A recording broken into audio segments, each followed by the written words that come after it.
ಶ್ರೀ ಗುರುಭ್ಯೋ ನಮಃ. ನಿನ್ನೆಯ ಕಥೆಯಲ್ಲಿ ನಾವು ಸಾಲ್ವ ತಾನು ಜರಾಸಂಧನಿಗೆ ಸಮಾಧಾನ ಹೇಳಿ ನಿನ್ನ ಶಿಷ್ಯನೇ ಆದಂಥ ಕಾಲಯವನ ಮೂಲಕ ಕೃಷ್ಣನನ್ನ ನಿಗ್ರಹ ಮಾಡಿಸಿದ್ರೆ ಅದು ನಿನ್ನದೇ ವಿಜಯ, ಅದಕ್ಕಾಗಿ ನೀನು ಅವಮಾನ ಅಂತ ಭಾವಿಸಬೇಕಾಗಿಲ್ಲ ಅಂತ ಸಮಾಧಾನ ಮಾಡಿ ತಾನು ಸ್ವಯಂ ಕಾಲಯವನ ಇರುವಂತಹ ಪ್ರದೇಶಕ್ಕೆ ಹೋದ. ಅಲ್ಲಿ ಹೋಗಿ ಜರಾಸಂಧ ಮೊದಲಾದಂಥ ಉಳಿದೆಲ್ಲ ರಾಜರ ಸಂದೇಶವನ್ನ ಕಾಲಯವನಿಗೆ ತಲುಪಿಸಿದ. ಕಾಲಯವನ ಅದನ್ನ ತನ್ನ ಭಾಗ್ಯ ಅಂತ ಭಾವಿಸಿದ. ಎಲ್ಲ ರಾಜರು ಕೃಷ್ಣನ ನಿಗ್ರಹಕ್ಕಾಗಿ ನನ್ನನ್ನು ನಿಯಮನ ಮಾಡಿದ್ದಾರೆ ಅಂತ ಅದು ನನ್ನ ಭಾಗ್ಯ ಅಂತ ಆ ಕಾಲಯವನ ಭಾವಿಸಿದ. ಹೀಗೆ ಭಾವಿಸಿ ಅವನು ಯುದ್ಧದ ಸಿದ್ಧತೆಯನ್ನು ಮಾಡಿಕೊಂಡ ಅನ್ನುವಲ್ಲಿಗೆ ನಿನ್ನೆಯ ಕಥೆ ಮುಗಿದಿತ್ತು.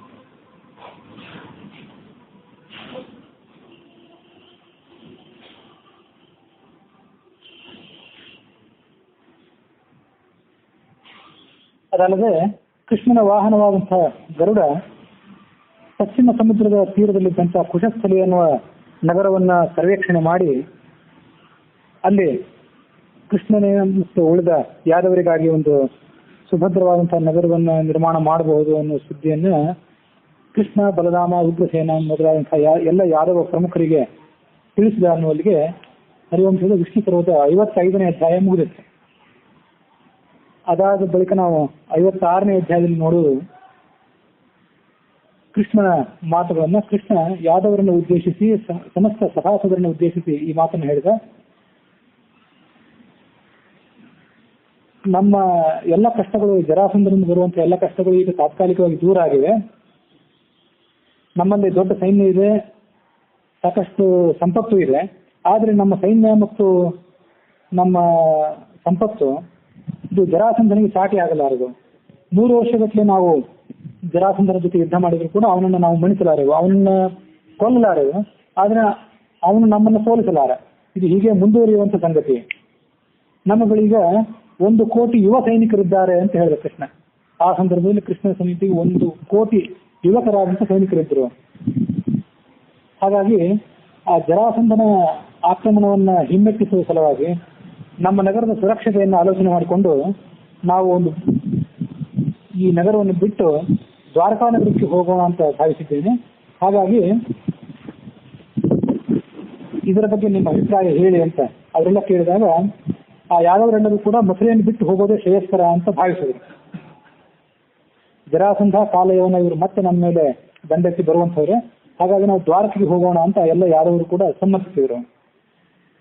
ಇವತ್ತೇ ದಿವಸ ಶುಭಕರವಾದಂತಹ ದಿವಸ ಆಗಿದೆ. ಹಾಗಾಗಿ ನಾವೆಲ್ಲರೂ ಕೂಡ ನಮ್ಮ ಸೈನ್ಯದೊಂದಿಗೆ ಇವತ್ತೇ ಪ್ರಯಾಣ ಮಾಡೋಣ ಅಂತ ಕೃಷ್ಣ ಆ ಪ್ರಯಾಣವನ್ನ ಮಾಡಿರಿ ಅಂತ ಎಲ್ಲ ಯಾದವರಿಗೂ ಆಜ್ಞಾಪನೆ ಮಾಡಿದ. ಅದಾದ ಬಳಿಕ ಎಲ್ಲ ಯಾದವರು ತಮ್ಮ ಕುಟುಂಬ, ಪತ್ನಿಯರು, ಪುತ್ರರು, ಮಕ್ಕಳು, ಮೊಮ್ಮಕ್ಕಳ ಜೊತೆಗೆ ರಥ, ಕುದುರೆಗಳು ಇತ್ಯಾದಿ ವಾಹನಗಳ ಮೇಲೆ ಅವರು ಪ್ರಯಾಣ ಮಾಡ್ತಾ ಆ ಸಿಂಧು ರಾಜ ಅಂದ್ರೆ ಸಮುದ್ರ ರಾಜ ಅಲ್ಲಿರುವಂತಹ ಜೌಗು ಪ್ರದೇಶಕ್ಕೆ, ನೀರಿನಿಂದ ಆವೃತವಾದಂತಹ ಸಮುದ್ರ ತೀರದ ಪ್ರವೇಶಕ್ಕೆ ಅವರು ಬಂದು ಮುಟ್ಟಿದರು. ಆ ಸ್ಥಳದ ರಮಣೀಯತೆಯನ್ನು ನೋಡಿ ಅವರೆಲ್ಲರಿಗೂ ಬಹಳ ಸಂತೋಷ ಆಯಿತು. ಹಿಂದೆ ಒಮ್ಮೆ ಅಲ್ಲಿಯೇ ಏಕಲವ್ಯ ವಾಸ ಮಾಡಿದ್ದ, ದ್ರೋಣನು ಕೂಡ ಅಲ್ಲಿಯೇ ವಾಸ ಮಾಡಿದ್ದ. ತಾತ್ಪರ್ಯದಲ್ಲಿ ಬರುವಂತೆ ದ್ರೋಣ ಕೌರವ ಪಾಂಡವರ ಜೊತೆಗೆ ಏಕಲವ್ಯನಿಗೆ ಶಿಕ್ಷಣ ಕೊಡಲಿಲ್ಲ. ಆತನ ಪ್ರತ್ಯೇಕವಾಗಿ ಈ ರೈವತಕ ಪರ್ವತದ ಮೇಲೆ ಕರ್ಕೊಂಡು ಹೋಗಿ ಅಲ್ಲಿ ಅವನಿಗೆ ಶಸ್ತ್ರವಿದ್ಯಾಭ್ಯಾಸ ಮಾಡಿದ ಅಂತ ಮಾಹಿತಿ ಬಂದಿತ್ತು. ಆಚಾರ್ಯ ದ್ರೋಣರು ಮತ್ತು ಏಕಲವ್ಯ ಇದೇ ರೈವತಕ ಪರ್ವತದಲ್ಲಿ ವಾಸ ಮಾಡಿದ್ರು. ಆ ಪರ್ವತದ ಸಮೀಪವೇ ಈ ಕುಶಸ್ಥಲಿ ಅನ್ನುವಂಥ ಪ್ರದೇಶ ಇತ್ತು. ಇದೇ ಪ್ರದೇಶದಲ್ಲಿ ಒಂದು ಉತ್ತಮವಾದ ನಗರವನ್ನ ನಾನು ಸೃಷ್ಟಿ ಮಾಡಬೇಕು, ಅಲ್ಲಿ ಯಾವ್ಯಾವ ಜಾಗದಲ್ಲಿ ಯಾವ್ಯಾವ ಸೌಧಗಳನ್ನು ತಾನು ಸೃಷ್ಟಿ ಮಾಡಬೇಕು ಅನ್ನೋದನ್ನು ಕೃಷ್ಣ ತನ್ನ ಮನಸ್ಸಿನಿಂದಲೇ ಸಂಕಲ್ಪ ಮಾಡಿದ. ಹೀಗೆ ಸಂಕಲ್ಪ ಮಾಡಿ ಅದಾದ ಬಳಿಕ ಮುಂದೆ ಆತ ದ್ವಾರಕಾ ನಗರವನ್ನು ಸೃಷ್ಟಿ ಮಾಡಿ ಕಾಲಯವನ್ನ ವಧೆ ಮಾಡಿದ ಅಂತ ಕಥೆ ನೋಡ್ತೀವಿ. ಅಲ್ಲಿಗೆ 56ನೇ ಅಧ್ಯಾಯ ಸಮಾಪ್ತ ಆಗಿದೆ. ನೀವು ಬಹಳ ಸಂಕ್ಷಿಪ್ತವಾಗಿ ಹೇಳಿದ್ರಿ. ವಸುದೇವನ ಮಗನಾದ ಶ್ರೀಕೃಷ್ಣನ ಚರಿತ್ರೆಯನ್ನು ಮತ್ತಷ್ಟು ವಿಸ್ತಾರವಾಗಿ ಹೇಳಿ, ಮಥುರಾ ನಗರವನ್ನು ಬಿಟ್ಟು ಅವನು ದ್ವಾರಕಾ ನಗರಕ್ಕೆ ಬಂದಂತ ಕಥೆಯನ್ನು ಮತ್ತಷ್ಟು ವಿಸ್ತಾರವಾಗಿ ಹೇಳಿ ಅಂತ ಜನಮೇಜಯ ವೈಶಂಪಾಯನನ್ನು ಕೇಳಿದ. ಈ ಕೃಷ್ಣ ಆ ಜರಾಸಂಧ ಮತ್ತು ಕಾಲಯವನ ಇವರ ಪರಾಕ್ರಮಕ್ಕೆ ಹೆದರಿದವನಾಗಿ ಅವರ ಪರಾಕ್ರಮವನ್ನು ಅವರನ್ನು ಹಿಮ್ಮೆಟ್ಟಿಸುವ ಸಲುವಾಗಿ ಅವರ ಆಕ್ರಮಣವನ್ನು ದೂರ ಇಡುವ ಸಲುವಾಗಿ ದ್ವಾರಕಾನಗರಕ್ಕೆ ಬಂದ ಅಂತ ಹೇಳ್ತಿರಲ್ಲ, ಆ ಕಾಲಯವನ್ನ ಪರಾಕ್ರಮವನ್ನು ಮತ್ತೊಮ್ಮೆ ಹೇಳಿ ಅಂತ ವೈಶಂಪಾಯನ ಕೇಳ್ಕೊಂಡ. ಅದನ್ನು ನಾವು ಶಾಸ್ತ್ರೀಯ ನಿರ್ಣಯ ಭಾಗವತ ಇತ್ಯಾದಿಗಳ ಹಿನ್ನೆಲೆಯಲ್ಲಿ ನಿನ್ನೆ ದಿವಸ ವಿಸ್ತಾರವಾಗಿ ನೋಡಿದ್ದೇವೆ. ಅದೇ ಕಥೆಯನ್ನ ಈ ಹರಿವಂಶದ ಈ ಅಧ್ಯಾಯದಲ್ಲಿ ಮತ್ತೊಮ್ಮೆ ವೈಶಂಪಾಯನ ಹೇಳಿದರು. ಗಾರ್ಗ್ಯ ಮುನಿ ಅನ್ನುವನು ನೈಷ್ಠಿಕ ಬ್ರಹ್ಮಚರ್ಯದಲ್ಲಿದ್ದ, ಮದುವೆ ಆದ್ರೂ ಕೂಡ ಸ್ತ್ರೀ ಸಂಘದಿಂದ ದೂರವಾಗಿದ್ದ. ಅವನ ಹೆಂಡತಿಯ ಸಹೋದರನೊಬ್ಬ ಅವನ ಭಾವ ಮೈದುನ ಆಗ್ಬೇಕಾದ್ರೆ ಅವನನ್ನ ಅಪಹಾಸ್ಯ ಮಾಡಿದ, ಇವನಂತ ಗಂಡಸು ಅಂತ. ಅವನು ಈ ಕೃಷ್ಣ ಮೊದಲಾದಂತಹ ಎಲ್ಲ ಯಾದವರನ್ನು ನಿರ್ಮೂಲನೆ ಮಾಡ್ತಕ್ಕಂಥ, ಇವರಿಗೆ ಮಣಿಯದಂತಹ ಮಗನೊಬ್ಬರನ್ನ ಪಡ್ಕೊಳ್ಬೇಕು ಅಂತ ಹೇಳಿ ಬಹಳ ಕಠೋರವಾದ ತಪಸ್ಸನ್ನ, ಕಬ್ಬಿಣದ ಪುಡಿಯನ್ನು ತಿಂದು ತಪಸ್ಸು ಮಾಡಿದ ಅಂತ ವರ್ಣನೆ ಇದೆ. 12 ವರ್ಷದ ಮಟ್ಟಿಗೆ ತಪಸ್ಸು ಮಾಡಿದ ಅಂತ. ಆದ್ರೆ ನಿರ್ಣಯದಲ್ಲಿ ಹೇಳುವಂತೆ ಅವನು 1 ವರ್ಷದ ಮಟ್ಟಿಗೆ ತಪಸ್ಸು ಮಾಡಿದ. ಮುಂದೆ ಆ ರುದ್ರನ ವರವನ್ನು ಅವನು ಪಡೆದುಕೊಂಡು ತನ್ನ ತಪಸ್ಸನ್ನ ಉಪಸಂಹಾರ ಮಾಡಿಕೊಂಡ. ಒಬ್ಬ ಯವನ ಅಧಿಪತಿಗೆ ಅದೇ ಸಂದರ್ಭದಲ್ಲಿ ಮಕ್ಕಳಿರಲಿಲ್ಲ. ಅವನು ಈ ಗಾರ್ಗ್ಯ ಮುನಿಗೆ ವರ ಸಿಕ್ಕ ಘಟನೆಯನ್ನು ಕೇಳಿಕೊಂಡಿದ್ದ.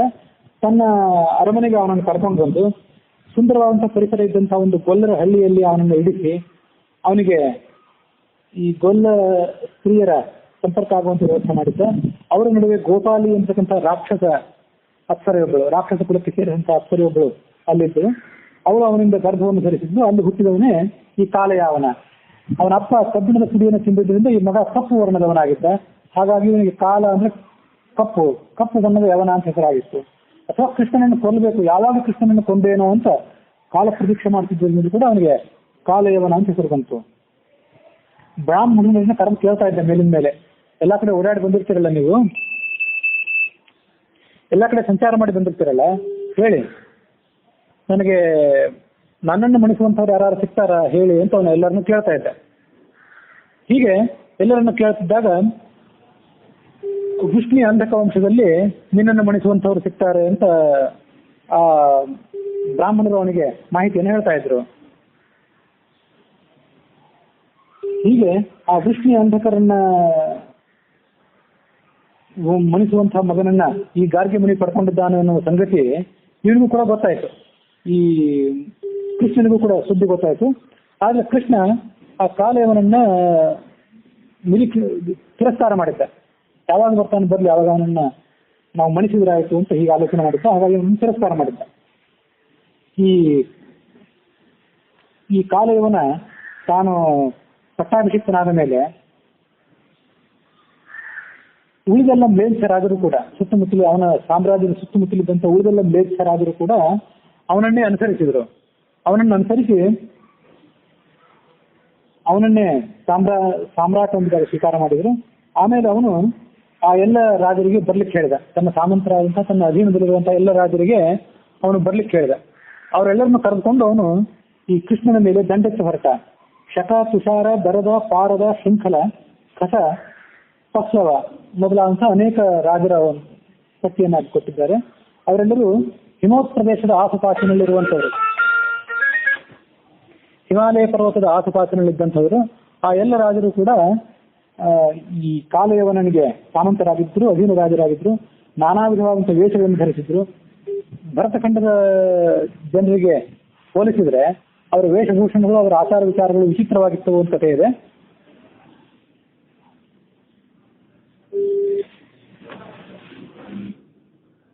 ಹೀಗೆ ಆ ಎಲ್ಲ ರಾಜರು ಆ ಕಾಲಯವನನ್ನ ಅನುಸರಿಸಿದ ಮೇಲೆ ಅವನು ಆ ಸೈನ್ಯವನ್ನ ತೆಗೆದುಕೊಂಡು ಕೃಷ್ಣನ ಮೇಲೆ ಆಕ್ರಮಣ ಮಾಡಲಿಕ್ಕೆ ಬಂದ.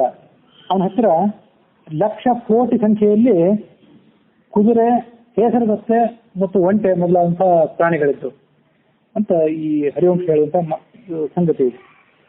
ಭಾಗವತದಲ್ಲಿ ಬರುವಂತೆ 3 ಕೋಟಿ ಯವನ ಸೈನಿಕರಿದ್ರು. 3 ಕೋಟಿ ಮ್ಲೇಚ್ಛ ಸೈನಿಕರು ಅವನ ಸಮೀಪ ಇದ್ರು ಅಂತ ನಾವು ಭಾಗವತದ ಕಥೆ ನೋಡ್ತೀವಿ. ತಾತ್ಪರ್ಯ ನಿರ್ಣಯದಲ್ಲಿ ಬರುವಂತ ಅದು 3 ಕೋಟಿ ಅಲ್ಲ, ಅಕ್ಷೋಹಿಣಿಗಳೇ 3 ಕೋಟಿ ಇತ್ತು. ಅಕ್ಷೋಹಿಣಿ ಅಂದ್ರೆ ಏನಂತ ನಾನು ನಿಮ್ಗೆ ಅವತ್ತು ವಿವರಣೆ ಹೇಳಿದ್ದೆ, ಎಷ್ಟು ಸಂಖ್ಯೆಯ ಸೈನಿಕರು, ಎಷ್ಟು ಸಂಖ್ಯೆಯ ಕುದುರೆಗಳು, ಆನೆಗಳು ಅಂತೆಲ್ಲ ವಿವರಣೆಯನ್ನು ಅವತ್ತು ಹೇಳಿದ್ದೆ. ಆ ತರ 300 ಕೋಟಿ ಅಕ್ಷೋಹಿಣಿ ಸೈನ್ಯ ಅವನ ಸಮೀಪ ಇತ್ತು ಅಂತ ನಾವು ಕಥೆ ನೋಡಿದ್ದೇವೆ. ಅಷ್ಟು ಬೃಹದಾಕಾರದ ಸೈನ್ಯವನ್ನು ತಗೊಂಡು ಕೃಷ್ಣನ ಮೇಲೆ ದಂಡೆತ್ತು ಹೊರಟ. ತದೀರಿತಂ ನಿಶಮ್ಮಿತ ಧೃತಂ ತ್ರಿಕೋಟಿ ಸಂಖ್ಯೆಯ ಅಕ್ಷೌಹಿಣೀಕಯಾಯುತ ಸ್ವಸೇನೆಯ ನಿರಾಕ್ರಮ. 3 ಕೋಟಿ ಸಂಖ್ಯೆಯ ಅಕ್ಷೌಹಿಣೀಕಯ, 3 ಕೋಟಿ ಅಕ್ಷೌಹಿಣಿ ಸೈನ್ಯವನ್ನ ಅವನು ತೆಗೆದುಕೊಂಡು ಕೃಷ್ಣನ ಮೇಲೆ ದಂಡೆತ್ತು ಹೊರಟ. ತತಶ್ವ ಮೂತ್ರವಿಷ್ಠಯ ಬಭೂವ ನಾಮಕ ಶಕೃತ್ ನದಿ ಸುವೇಗಗಾಮಿನಿ ಕಲೌತ್ಯ ಭಯಧೃತಂ. ಲಕ್ಷಗಟ್ಟಲೆ ಕೋಟಿಗಟ್ಟಲೆ ಕುದುರೆ, ಹೇಸರಗಟ್ಟಲೆ ಮತ್ತು ಒಂಟೆ ಇತ್ಯಾದಿಗಳಿದ್ದವಲ್ಲ, ಆನೆ ಇತ್ಯಾದಿಗಳಿದ್ದವಲ್ಲ, ಆ ಸೈನ್ಯ ಈ ಕಡೆ ಭರತಖಂಡದ ಮೇಲೆ ಆಕ್ರಮಣ ಮಾಡುವಾಗ ಆ ಸೈನ್ಯದ ಮಲಮೂತ್ರ ವಿಸರ್ಜನೆಯಿಂದ ಒಂದು ನದಿಯೇ ಹುಟ್ಟಿತು ಅಂತ ವರ್ಣನೆ ಇದೆ. ಆ ನದಿಗೆ ಅಶ್ವಶಕ್ರನ್ ನದಿ ಅಂತ ಹೆಸರು. ಅಶ್ವ ಅಂದ್ರೆ ಕುದುರೆಗಳು, ಶಕ್ರಸ್ ಅಂದ್ರೆ ಮಲ, ಅವುಗಳಿಂದ ಹುಟ್ಟಿದಂತಹ ನದಿ ಅಂತ ಅದಕ್ಕೆ ಹೆಸರು. ಅಲ್ಲಿ ಉಳಿದ ಆನೆ ಮತ್ತು ಒಂಟೆ ಇತ್ಯಾದಿ ಹೆಸರುಗತ್ತು ಇತ್ಯಾದಿಗಳಿಗಿಂತ ಕುದುರೆಗಳು ಹೆಚ್ಚು ಸಂಖ್ಯೆಯಲ್ಲಿ ಇದ್ದಿರಬೇಕು. ಯವನ ಪ್ರದೇಶದಲ್ಲಿ ಇವತ್ತಿಗೂ ಕೂಡ ಕುದುರೆಗಳ ಉಪಲಬ್ಧಿ ಹೆಚ್ಚು. ಹಾಗಾಗಿ ಕುದುರೆಗಳೇ ಅಲ್ಲಿ ಹೆಚ್ಚು ಸಂಖ್ಯೆಯಲ್ಲಿ ಇದ್ದಿರಬೇಕು ಅಂತ ಅದಕ್ಕೆ ಮಾಹಿತಿಯನ್ನು ಅರ್ಥ ಮಾಡ್ಕೊಳ್ಬೇಕು. ಅದಕ್ಕೆ ಅನುಸಾರವಾಗಿ ತಾತ್ಪರ್ಯ ನಿರ್ಣಯದಲ್ಲೂ ಕೂಡ ತದಶ್ವಮೂತ್ರ ವಿಷ್ಠಯ ಅಂತ ಅಶ್ವಕ್ಕೆ ಸಂಬಂಧಪಟ್ಟಂತೆ ಹೇಳಿದ್ದಾರೆ ತಾತ್ಪರ್ಯ ನಿರ್ಣಯದಲ್ಲಿ. ತಾತ್ಪರ್ಯ ನಿರ್ಣಯದ 17ನೇ ಅಧ್ಯಾಯದ 105ನೇ ಶ್ಲೋಕದಲ್ಲಿ ತದಶ್ವಮೂತ್ರ ವಿಷ್ಠಯ, ಮೂತ್ರ ಮತ್ತು ಮಲ ಇವುಗಳಿಂದ ಶಕೃತ್ ಎಂಬ ನದಿ ಹರಿತು. ಅದನ್ನು ಭಾಗವತರು ಹೇಳುವಂತೆ ಅಶ್ವಶಕೃತ್ ಎಂಬ ನದಿ ಹರಿತು ಅಂತ ಮಾಹಿತಿ ಇದೆ. ಆ ಅಶ್ವಶಕೃತ್ ಎಂಬ ನದಿಯೇ ಈಗ ಸಟ್ಲೇಜ್ ಅಂತ ನದಿ ಇದೆ ಪಂಜಾಬ್ನಲ್ಲಿ, ಸಟ್ಲೇಜ್ ಅಂತ ನದಿ ಇದೆ. ಆ ನದಿಯೇ ಅಶ್ವಶಕೃತ್ ನದಿ ಅಂತ ಒಂದ್ ಕಡೆ ಇಲ್ಲ ಅಂತ ಬರೋ ಮಾಹಿತಿ. ಕಲಿಯುಗದಲ್ಲಿ ಆ ನದಿ ಬಹಳ ವೇಗವಾಗಿ ಹರಿತು. ಇವತ್ತು ಪಂಜಾಬ್ನಲ್ಲಿ ಆ ನದಿ ಇದೆ ಅಂತ. ಅವನು ಆಫ್ಘಾನಿಸ್ತಾನ ಮೊದಲಾದಂತಹ ಭಾಗಗಳಿಂದ ದಂಡೆತ್ತು ಹೊರಟು ವಾಯವ್ಯ ಭಾರತದ ದ್ವಾರದಿಂದ ಭರತ ಖಂಡದ ಸರಹದ್ದನ್ನ ದಾಟಿ ಮುತ್ರಾನಗರನ ದಂಡೆತ್ತು ಬಂದ. ಅಲ್ಲಿ ಬರುವಂತಹ ಈ ಪಂಜಾಬ್, ಸಿಂಧ್ ಇತ್ಯಾದಿ ಪ್ರಾಂತಗಳು, ಅವುಗಳ ಮೇಲೆ ಅವನು ದಂಡೆತ್ತು ಬಂದಾಗ ಅಲ್ಲಿ ಆ ನದಿ ಹರಿತದೆ ಅಂತ ಅದನ್ನು ಅರ್ಥ ಮಾಡ್ಕೊಳ್ಬಹುದು. ದಿನನಿತ್ಯ ಈ ಕೋಟಿಗಟ್ಟಲೆ ಕುದುರೆಗಳು, ಆನೆಗಳು ಈ ತರ ಮಲಮೂತ್ರ ವಿಸರ್ಜನೆ ಮಾಡ್ತಿದ್ರೆ ಪ್ರತಿಯೊಂದು ದಿವಸ ನದಿ ಹರಿಲಿಕ್ಕೆ ಶುರು ಮಾಡಿದ್ರೆ ಗತಿ ಏನು? ಒಂದು ದಿವಸ ಏನೋ ಹರಿತು ನದಿ, ಅದನ್ನು ಮುಂದೆ ಕಲಿಯುವುದಿಲ್ಲ ಹರಿತು ಸರಿ. ಪ್ರತಿ ದಿವಸ ಆ ಥರದ ನದಿಗಳು ಹರಿತಾ ಹೋದ್ರೆ ಆ ನದಿ ಹೋಗೋದು ಎಲ್ಲಿ, ಯಾವ ಸಮುದ್ರಕ್ಕೆ ಸೇರ್ಬೇಕು? ಜನರ ಪ್ರಳಯ ಆಗಿತ್ತು. ಅದಕ್ಕಾಗಿ ವಾಯುದೇವ ಆ ಕುದುರೆಗಳು ಮಲಮೂತ್ರ ವಿಸರ್ಜನೆ ಮಾಡಿದ್ದನ್ನೆಲ್ಲ ಕೂಡಲೇ ಒಣಗಿಸಿ ಬಿಡ್ತಿದ್ದ. ಹಾಗಾಗಿ ಆ ಪ್ರದೇಶ ಸುರಕ್ಷಿತವಾಗಿ ಉಳಿತು. ಇಲ್ಲದೆ ಅದನ್ನೆಲ್ಲ ಕೊಚ್ಕೊಂಡು ಹೋಗ್ತಿತ್ತು. ಒಂದ್ಸರಿ ಹುಟ್ಟಿದ್ದೇನೋ ನದಿಯಾಗಿ ಪ್ರವಹಿಸಿತು.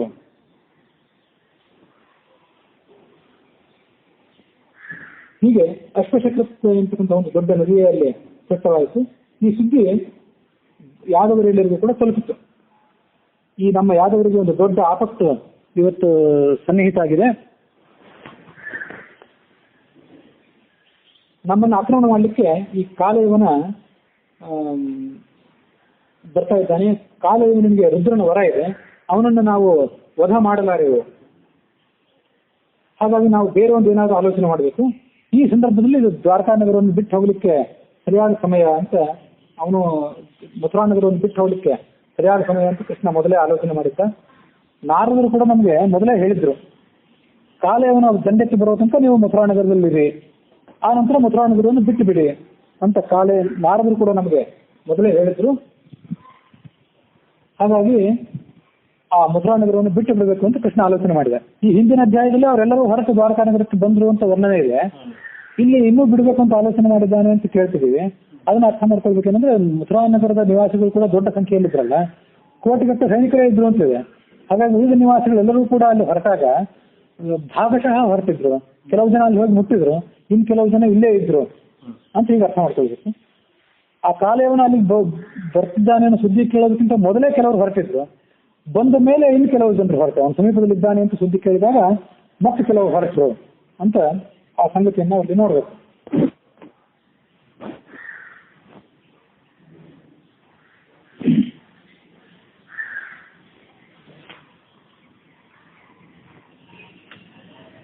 ಇದೇ ಸಂದರ್ಭದಲ್ಲಿ ಆ ಕೃಷ್ಣ ಆ ಬಲರಾಮ ಇಬ್ಬರು ಜೊತೆಗೆ ಆಲೋಚನೆ ಮಾಡಿ ದೇವಶಿಲ್ಪಿಯಾದಂತಹ ವಿಶ್ವಕರ್ಮನನ್ನ ನೆನಪಿಸಿಕೊಂಡ್ರು ಅಂತ ಕಥೆ ಇದೆ. ವಿಶ್ವಕರ್ಮನನ್ನ ನೆನಪಿಸಿಕೊಂಡು ಈ ಮಥುರಾ ನಗರವನ್ನು ನಾವು ಬಿಟ್ಟು ದ್ವಾರಕಾ ನಗರಕ್ಕೆ ಬರ್ತಾ ಇದ್ದೀವಿ. ಆ ದ್ವಾರಕಾ ನಗರದಲ್ಲಿ ದ್ವಾರಕಾ ಸ್ಥಳದಲ್ಲಿ ನೀನು ನನಗೊಂದು ನಗರವನ್ನು ನಿರ್ಮಾಣ ಮಾಡಿಕೊಡಬೇಕು ಅಂತ ಅವನನ್ನ ನೆನಪು ಮಾಡಿಕೊಂಡ್ರು ಅಂತ ಕಥೆ ಇದೆ. ಭಾಗವತದ ದಶಮಸ್ಕಂದದ 50ನೇ ಅಧ್ಯಾಯದಲ್ಲಿ ನಾವು ಕಥೆಯನ್ನು ನಿಲ್ಲಿಸಿದ್ವಿ ಅವತ್ತು, ಭಾಗವತದ ಕಥೆಯನ್ನು. ಯಾಕಂದ್ರೆ 17 ಬಾರಿ ಜರಾಸಂಧ ಆಕ್ರಮಣ ಮಾಡಿದ ಕಥೆ ಅಲ್ಲಿಗೆ ಮುಗಿದಿತ್ತು. 18ನೇ ಬಾರಿ ಅವನ ಆಕ್ರಮಣ ಮಾಡೋದು ಇನ್ನೂ ಉಳಿದಿತ್ತು ಭಾಗವತದಲ್ಲಿ ಬರುವಂತೆ. ಹರಿವಂಶಾದಿಗಳಲ್ಲಿ ಬರುವಂತೆ, ತಾತ್ಪರ್ಯ ನಿರ್ಣಯದಲ್ಲಿ ಬರುವಂತೆ 18 ಬಾರಿಯೂ ಅವನ ಆಕ್ರಮಣ ಮಾಡಿ ಮುಗಿದಾಗಿದೆ. ಆ ಕಥೆಯನ್ನು ನಾವು ನೋಡಿದ್ದೇವೆ. ಭಾಗವತದ ದಶಮಸ್ಕಂದದ 50ನೇ ಅಧ್ಯಾಯದಲ್ಲಿ 17 ಬಾರಿ ಅವನ ಆಕ್ರಮಣ ಆಗಿದೆ. ಇನ್ನೂ ಅವನು ಬರುವವನಿದ್ದಾನೆ ಜರಾಸಂಧ ಅಂತ ಆಲೋಚನೆ ಮಾಡ್ತಾ ಇದ್ರು ಇವರು. ಆ ಜರಾಸಂಧ ಬರುವವನಿದ್ದಾನೆ ಅಂತ ಆಲೋಚನೆ ಮಾಡ್ತಿದ್ದಾಗಲೇ ಕಾಲೇವನನ್ನು ಕೂಡ ಬಂದ್ಬಿಟ್ಟ. 3 ಕೋಟಿ ಮ್ಲೇಚ್ಛ ಸೈನಿಕರೊಡನೆ ಅವನು ಮಥುರಾ ನಗರದ ಮೇಲೆ ಆಕ್ರಮಣ ಮಾಡಿದಾಗ ಜರಾಸಂಧ ಮತ್ತು ಈ ಕಾಲೇವನ ಇಬ್ರು ಕೂಡ ಬಂದ್ಬಿಟ್ರೆ ನಮ್ ಗತಿ ಏನು, ನಾವೇನ್ ಮಾಡಬೇಕು ಅಂತ ಕೃಷ್ಣ ಬಲರಾಮರಿಬ್ಬರು ಆಲೋಚನೆ ಮಾಡಿದ್ರು. 12 ಯೋಜನದಷ್ಟು ವಿಸ್ತಾರವಾದಂತಹ ಅತಿ ದುರ್ಗಮವಾದ ನಗರವೊಂದನ್ನ ಸಮುದ್ರದ ಮಧ್ಯದಲ್ಲಿ ಅವರು ನಿರ್ಮಾಣ ಮಾಡಿದರು. ಫಸ್ಟ್ ಎಂಬುದಾಗಿ ದೇವ ಪುರುಷ ಒಬ್ಬ ಇದ್ದಾನೆ. ಅವನ ಮಗನಾದಂತಹ ವಿಶ್ವಕರ್ಮನ ವಾಸ್ತುಶಿಲ್ಪದ ಪಾಂಡಿತ್ಯ ಆ ನಗರದ ಪ್ರತಿ ಮೂಲೆಗಳಲ್ಲೂ ಕಾಣ್ತಿತ್ತು. ಆ ನಗರದ ಪ್ರತಿಯೊಂದು ಇಟ್ಟಿಗೆಯಲ್ಲಿಯೂ ಆ ವಿಶ್ವಕರ್ಮನ ಪಾಂಡಿತ್ಯ, ವಾಸ್ತುಶಿಲ್ಪದ ಪಾಂಡಿತ್ಯ ಕಾಣಿಸ್ತಿತ್ತು. ಹೀಗೆ ಅದ್ಭುತವಾದಂತಹ ನಗರ ಆ ದ್ವಾರಕಾ ನಗರ ಆಗಿತ್ತು. ಅಲ್ಲಿ ಅವನು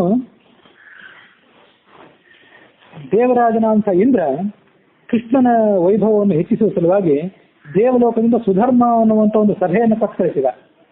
ದೇವಲೋಕದಲ್ಲಿ ಸುಧರ್ಮ ಅಂತ ಒಂದು ಸಭೆ, ದೇವತೆಗಳು ಮಾತುಕತೆ ನಡೆಸುವಂತಹ ಒಂದು ಸಭೆ ಅದು.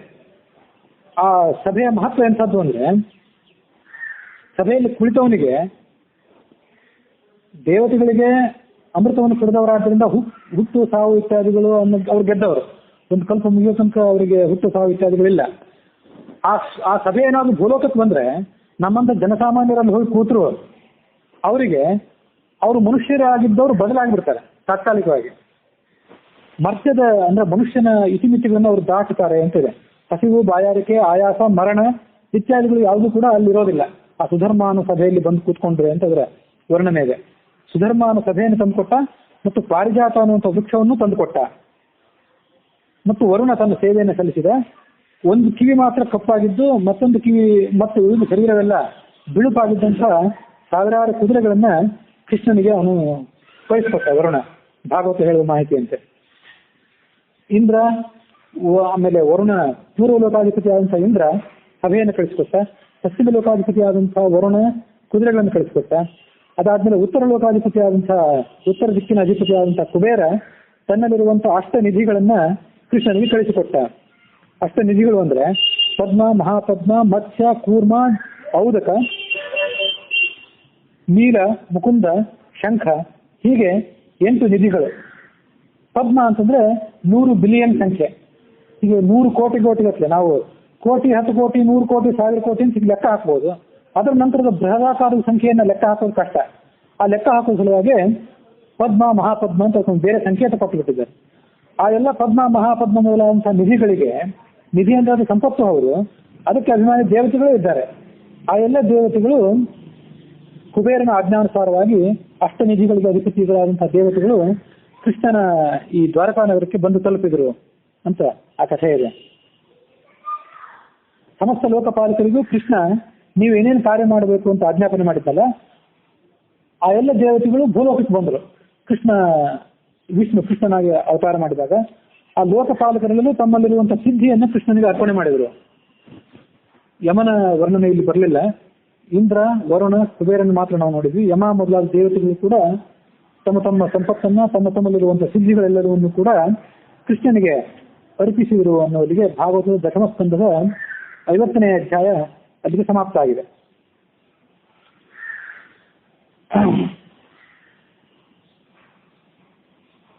ಈ ವಿಶ್ವಕರ್ಮ ಅವನು ಯಾರು, ಅವನ ಹಿನ್ನೆಲೆಯನ್ನು ನಾವು ಈ ತಾತ್ಪರ್ಯದ ಹಿನ್ನೆಲೆಯಲ್ಲಿ ಗಮನಿಸಬೇಕು. ಅಷ್ಟವಸುಗಳಿದ್ದಾರಲ್ಲ, ಅದರಲ್ಲಿ 7ನೇ ವಸು ಅಂತ ಇದ್ದಾನೆ. ವಸ್ತು ಅಥವಾ ಅವನಿಗೆ ವಸು ಅಂತ ಕೂಡ ಕೆಲವು ಕಡೆ ಕರೆಯೋದಿದೆ. ಆ ವಸುಗಳ ಸಂಖ್ಯೆಯನ್ನ 8 ಅಂತ ನಾವು ನಿರ್ಧಾರ ಮಾಡಿ ತಿಳ್ಕೊಂಡಿದ್ರು. ಆ ವಸುಗಳ ಎಲ್ಲರ ಹೆಸರನ್ನ ಸರಿಯಾಗಿ ತಿಳ್ಕೊಳ್ಳೋದೇನಿದೆ ಅದು ಸ್ವಲ್ಪ ಗೊಂದಲದಾಯಕನೇ. ಹಿಂದೊಮ್ಮೆ ಹೇಳಿದ್ದೆ. ಅಂತೂ ಸಪ್ತಮ ವಸುವಾದಂತಹ ವಸ್ತುವಿನಿಂದ ಈ ವಿಶ್ವಕರ್ಮ ಹುಟ್ಟಿದವನು. ಇದು ತಾತ್ಪರ್ಯದಲ್ಲಿ ಹೇಳುವಂತ ಮಾತು, ತಾತ್ಪರ್ಯದಲ್ಲಿ ವ್ಯಾಖ್ಯಾನದಲ್ಲಿ ಬರುವಂತ ಮಾತಿದೆ. ಬೃಹಸ್ಪತಿಯ ಸೋದರಿ ಒಬ್ಬಳಿದ್ಲು, ಲಾವಣ್ಯಮಯಿ ಅಂತ ಅವಳ ಹೆಸರು. ಬೃಹಸ್ಪತಿ ಅಂದ್ರೆ ದೇವತೆಗಳ ಗುರುವಾದಂತಹ ಬೃಹಸ್ಪತಿ, ಅವನ ಸೋದರಿ ಆದಂಥವಳು ಲಾವಣ್ಯಮಯಿ ಅಂತ. ಅವಳು ದೊಡ್ಡ ಪಂಡಿತಳು, ಬ್ರಹ್ಮವಾದಿನಿ ಅಂತ ಅವಳಿಗೆ ಹೆಸರಿದೆ, ಲಾವಣ್ಯಮಯಿ ಅಂತ. ಅವಳು ಈ ವಿಶ್ವಕರ್ಮನ ತಾಯಿ, ಅವನ ತಂದೆನೇ ವಸ್ತು ಎಂಬಾತ. ಇವನಿಗೆ ತ್ವಷ್ಟೃ ಭೌವನ ಅಂತಕ್ಕಂಥ 2 ಹೆಸರುಗಳು, ಬೇರೆ ಹೆಸರುಗಳು. ಈ ಭಾಗವತದಲ್ಲಿ ಬಂದಂತೆ ಅವನು ತ್ವಷ್ಟೃವಿನ ಮಗ ಅಂತ ಹೀಗೆ ಮಾಹಿತಿ ಬಂತು.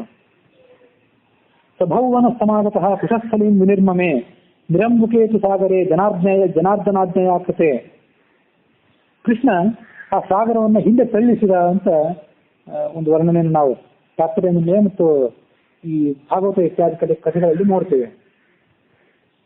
ವಿಶ್ವಕರ್ಮ ಅಲ್ಲಿಗೆ ಬಂದಾಗ ಆ ವಿಶ್ವಕರ್ಮ ಹೇಳಿದಂತೆ, ಈಗ ದ್ವಾರಕಾ ನಗರವನ್ನು ನಾವು ಸಮುದ್ರದ ತೀರದಲ್ಲಿ ಏನು ನಿರ್ಮಾಣ ಮಾಡಬೇಕು ಅಂತ ಅಪೇಕ್ಷೆ ಪಟ್ಟಿದ್ದೇವೆ.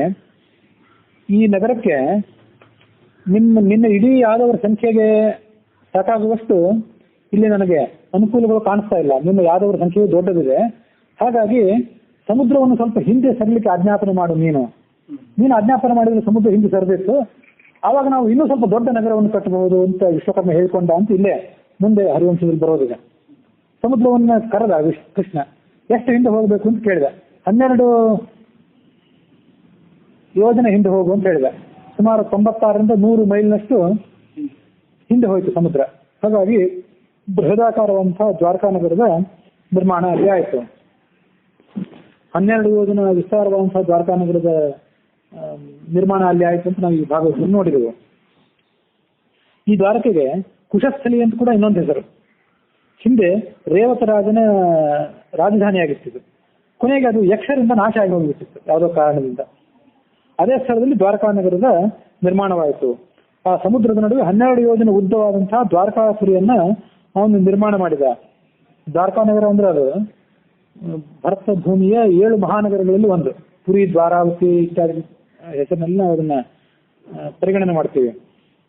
ಶ್ವೇತದ್ವೀಪ, ಕ್ಷೀರಸಾಗರದ ನಡುವೆ ಶ್ವೇತದ್ವೀಪ ಅಂತ ಒಂದು ಸುಂದರವಾದ ದ್ವೀಪ. ಭಗವಂತನ 3 ಲೋಕದ ಪೈಕಿ ಶ್ವೇತದ್ವೀಪ, ಅನಂತಾಸನ ಮತ್ತು ವೈಕುಂಠ ಅಂತ 3 ಲೋಕಗಳು. ಅದರ ಪೈಕಿ ಒಂದು ಶ್ವೇತದ್ವೀಪ. ಅದು ಹೇಗೆ ಅತ್ಯಂತ ಸುಂದರನ ಹಾಗೆ ಇದು ಕೂಡ, ಈ ದ್ವಾರಕಾ ನಗರನು ಕೂಡ. ಮತ್ತೊಂದು ಯಾದವರ ಸೌಭಾಗ್ಯ ಏನಂದ್ರೆ ಅಲ್ಲಿದ್ದು ಉಪ್ಪು ನೀರೆಲ್ಲ ಸಿಹಿ ನೀರಾಗಿಬಿಡುತ್ತೆ. ಚಕಾರ ಲಾವಣೋದಕಂ ಜನಾರ್ದನೋಮೃತೋಪಮಂ, ಅಮೃತದಷ್ಟು ಅದು ಸಿಹಿಯಾಗಿಬಿಡುತ್ತೆ. ವಾಯುದೇವ ಸುಧರ್ಮ ಅನ್ನುವಂತ ಸಭೆಯನ್ನು ಅಲ್ಲಿ ತಂದುಕೊಟ್ಟ ಅಂತ ಕಥೆ ನಾವು ಈ ಭಾಗವತದಲ್ಲಿ ನೋಡಿವಲ್ಲ. ಅದಕ್ಕೆ ಸಂಬಂಧಪಟ್ಟಂತೆ ಈ ತಾತ್ಪರ್ಯ ಒಂದು ಸಂಗತಿಯನ್ನು ನೋಡಬೇಕು. ದೇವಲೋಕದ ಸುಧರ್ಮ ಸಭೆ ಇದೆಯಲ್ಲ, ಅದರ ಉದ್ದಾಳತೆಗಳನ್ನು ಗಮನಿಸಿದ್ರೆ ಅದು ಈ ದ್ವಾರಕಾ ನಗರದಲ್ಲಿ ಬಂದು ಕೂತ್ಕೊಳ್ಳುವಂತೆ ಇರಲಿಲ್ಲ. ಕಾರಣ ಏನಂದ್ರೆ 150 ಯೋಜನ ಉದ್ದ, 100 ಯೋಜನ ಅಗಲ ಆ ಸುಧರ್ಮಾನ ಸಭೆ ಇದ್ದಿದ್ದು. ದ್ವಾರಕಾ ನಗರ ಇದ್ದದ್ದು 8 ಯೋಜನ ಅಗಲ ಮತ್ತು 12 ಯೋಜನ ಉದ್ದ. ಇದರಲ್ಲಿ ಆ ದ್ವಾರಕಾ ನಗರ ಕೂತ್ಕೊಳ್ಬೇಕಾಗಿ. ಆದ್ರಿಂದ ಆ ಹರಿವಂಶ ಏನ್ ಹೇಳ್ತದೆ ಅಂದ್ರೆ, ಇಲ್ಲಿ ಈ ಹರಿವಂಶದಲ್ಲಿ ಆ ಮಾಹಿತಿ ನಾವು ಕಂಡು ಬರಲಿಲ್ಲ. ಹರಿವಂಶದ ಬೇರೆ ವರ್ಷನ್ಗಳಲ್ಲಿ, ಬೇರೆ ಪಾಠಗಳಲ್ಲಿ ಕಂಡು ಬಂದಿರಬೇಕು. ಆ ಸುಧರ್ಮಾನ ಸಭೆ ಇತ್ತಲ್ಲ, ಅದು ಅದನ್ನ ತುಣುಕು ಮಾಡ್ಲಿಕ್ಕೆ ಬರ್ತಿತ್ತು. ಬಹುಶಃ ಪೋರ್ಟೇಬಲ್ ಆಗಿದ್ದಿರ್ಬೇಕದು. ಅದರಲ್ಲಿ ಕೆಲವು ಭಾಗಗಳನ್ನು, ಒಂದು ಭಾಗವನ್ನು ತಂದು ಈ ದ್ವಾರಕಾ ನಗರದಲ್ಲಿ ಅವ್ನು ಇಡಿಸಿದೆ. ಹಾಗಾಗಿ ದ್ವಾರಕಾ ನಗರದ ನಿವಾಸಿಗಳಂತ ಯಾದವರಿಗೂ ಒಂದು ಸಭೆ ಆಯಿತು, ದೇವತೆಗಳಿಗೂ ಆ ಸಭೆ ಇದ್ದೇ ಇತ್ತು. ಅದರ ಒಂದು ಅಂಶವನ್ನ ವಾಯುದೇವ ದ್ವಾರಕಾ ನಗರಕ್ಕೆ ತಂದ ಅಂತ ಅದನ್ನ ನೋಡ್ಬೇಕು. ಮಹಾಪದ್ಮ, ಪದ್ಮ, ಶಂಖ, ಮುದ್ರ ಅಂತ ನಾವು ಈ ಅಷ್ಟನಿಧಿಗಳನ್ನು ತಂದುಕೊಟ್ಟ ಅಂತ ಭಾಗವತದಲ್ಲಿ ನಾವು ಕಥೆ ನೋಡಿದ್ವಿ. ನವನಿಧಿ ಎಂಬುದಾಗಿ ಈ ತಾತ್ಪರ್ಯ ನಿರ್ಣಯದಲ್ಲಿದೆ, ತಾತ್ಪರ್ಯ ನಿರ್ಣಯದ ವ್ಯಾಖ್ಯಾನದಲ್ಲಿದೆ. ಮಹಾಪದ್ಮ, ಪದ್ಮ, ಶಂಖ, ಮಕರ, ಕಚ್ಚಪ, ಮುಕುಂದ, ಕುಂದ, ನೀಲ, ಖರ್ವ, ಈ ರೀತಿಯಾಗಿ 9 ನಿಧಿಗಳನ್ನ ಅವರು ಅಲ್ಲಿ ತಂದುಕೊಟ್ರು ಅನ್ನುವಂತ ಆ ಕಥೆಯನ್ನು ಕೂಡ ನಾವು ನೋಡ್ತೇವೆ. ಎಲ್ಲ ದೇವತೆಗಳು ತಮ್ಮಲ್ಲಿದ್ದಂತ ಉತ್ತಮ ವಸ್ತುಗಳೆಲ್ಲವನ್ನು ದ್ವಾರಕಾ ನಗರಕ್ಕೆ ತಂದು ಹಾಕಿದರು. ಇನ್ನು ಆ ದ್ವಾರಕಾ ನಗರದ ನಿವಾಸಿಗಳನ್ನು ಇಲ್ಲಿ ತರುವುದು ಅಂತ ಒಂದು ಸಂಗತಿ ಬಾಕಿ ಉಳಿದಿತ್ತು. ತನ್ನ ಯೋಗ ಮಾಯೆಯಿಂದ ಕೃಷ್ಣ ಅವರೆಲ್ಲರನ್ನು ತಂದು ಇಲ್ಲಿ ಹಾಕಿಬಿಟ್ಟ ಅಂತ ತಾತ್ಪರ್ಯ ಹೇಳ್ತದೆ. ಪದ್ಮ ಪುರಾಣ ಹೇಳುವಂತೆ ಅವರೆಲ್ಲ ಮಲ್ಕೊಂಡಿದ್ದಾಗ ಅವ್ರನ್ನ ಅನಾಯಾಸವಾಗಿ ತಂದು ಹಾಕಿಬಿಟ್ಟ ಅಂತ ಹೇಳಿ. ಹರಿವಂಶದಲ್ಲಿ ಹೇಳುವಂತೆ ಅವರೆಲ್ಲರನ್ನು ಕರ್ಕೊಂಡು ಬಂದ, ಆನೆ ಕುದುರೆಗಳ ಮೇಲೆ ಅವರೆಲ್ಲ ಕುತ್ಕೊಂಡೇ ಬಂದ್ರು ಅಂತ ಹರಿವಂಶದಲ್ಲಿ ನಾವು ಅದರ ವಿವರಣೆಯನ್ನು ನೋಡಿದ್ದೇವೆ. ತಾನು ಅನಂತ ಶಕ್ತಿ ಇದ್ದವನು ಮಥುರಾನಗರದಲ್ಲಿದ್ದೇ ಜರಾಸಂಧನನ್ನ ಕಾಲೇವನನ್ನ ಸದೆಬಡಲಿಕ್ಕೆ ಅವನು ಸಮರ್ಥನಾಗಿದ್ದ. ಆದ್ರೆ ಇದೊಂದು ರಾಜನೀತಿ. ರಾಜರಿಗೆ ಯಾವತ್ತಾದರೂ ಸಂಕಟ ಬಂದಾಗ ಅವರು ಅನಗತ್ಯವಾಗಿ ತಮ್ಮ ಸೈನ್ಯ ಬಲವನ್ನು ಧ್ವಂಸ ಮಾಡಿಕೊಂಡು ಸೈನಿಕರಿಗೂ ಕಷ್ಟ ಕೊಟ್ಟು ಮತ್ತು ಅಲ್ಲಿ ನಿವಾಸಿಗಳಾದಂತಹ ಎಲ್ಲ ಪ್ರಜೆಗಳಿಗೂ ಸಂಕಟ ಕೊಟ್ಟು ಸೈನ್ಯ ನಾಶ ಮಾಡ್ಕೊಳ್ಬಾರದು ಅಂತನ್ನೋದು ಒಂದು ರಾಜನೀತಿಗೆ ಸಂಬಂಧಪಟ್ಟಂತ ರಹಸ್ಯ. ಆ ಸಂದರ್ಭದಲ್ಲಿ ಪ್ರಬಲನಾದಂತಹ ಶತ್ರು ಒಬ್ಬ ಬಂದಾಗ ಆ ಶತ್ರುವನ್ನ ಎದುರಿಸಿ ಯುದ್ಧ ಮಾಡೋದು ಬಿಟ್ಟು ದೂರ ಹೋಗಬೇಕು ಅಂತನ್ನೋದು ಒಂದು ರಾಜನೀತಿ. ಅದಕ್ಕಾಗಿ ಕೃಷ್ಣ ಇಂಥ ಒಂದು ಆಲೋಚನೆಯನ್ನು ಮಾಡಿದ.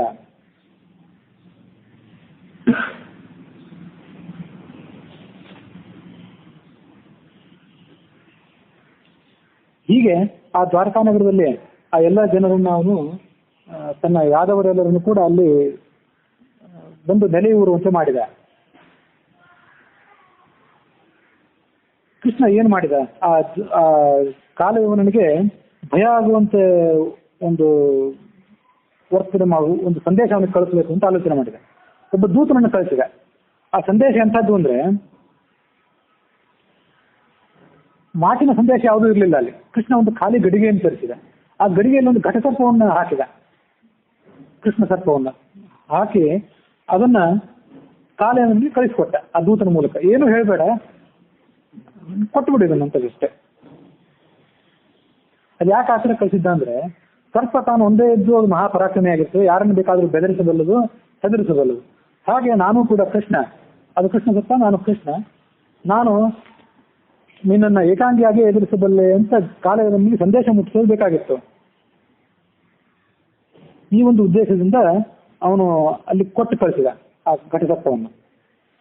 ಆ ಕಾಲೇವನು ಏನು ಮಾಡಿದ ಅಂತಂದ್ರೆ ತಾನು ಒಂದು ಬುದ್ಧಿವಂತಿಕೆ ಮಾಡಿದ. ನೀನು ಒಬ್ಬನೇ ಎದುರಿಸಬಹುದು, ಆದ್ರೆ ನನ್ನ ಸಂಖ್ಯೆ ಬಹಳ ಇದೆ ಮತ್ತು ನಾವೆಲ್ಲರೂ ಒಬ್ಬೊಬ್ಬರೇ ಮಹಾಪರಾಕ್ರಮಿಗಳಾಗಿದ್ದೇವೆ, ನಾನು ನನ್ನ ಸೈನಿಕರು. ಅದ್ರ ಬಗ್ಗೆ ನೀನು ಎಚ್ಚರಿಕೆಯಿಂದಿರು ಅಂತ ಆ ಕೃಷ್ಣನಿಗೆ ಒಂದು ಸಂದೇಶ ಕಳಿಸ್ಬೇಕಾಗಿತ್ತು. ಅದಕ್ಕೆ ಅವನು ಏನು ಬೇರೆ ಆಲೋಚನೆ ಮಾಡಿಲ್ಲ. ಕತ್ತಿರ್ಬೇಕು ಅಂತಂದ, ಕೆಂಪು ಇರುವೆಗಳನ್ನ ತಂದು ಆ ಗಡಿಗೆ ಮುಚ್ಚವನ್ನು ಬಿಚ್ಚಿ ಅದರಲ್ಲಿ ಹಾಕಿದ. ಹಾಕಿ ತಗೊಂಡು ಹೋಗೋ ದೂತನಿಗೆ ಅಂತೇಳಿ ದೂತನಿಗೆ ಕೊಟ್ಟು ಕಳಿಸಿಬಿಟ್ಟ. ಆ ಗಡಿಗೆ ಬಂದು ಕೃಷ್ಣನಿಗೆ ಮುಟ್ಟಿತ್ತು. ಗಡಿಗೆ ಬಂದು ಕೃಷ್ಣನಿಗೆ ಮುಟ್ಟೋ ಹೊತ್ತಿಗೆ ಆ ಗಡಿಗೆಯಲ್ಲಿರುವಂತಹ ಹಾವು ನಾಮಾವಶೇಷ ಆಗಿತ್ತು.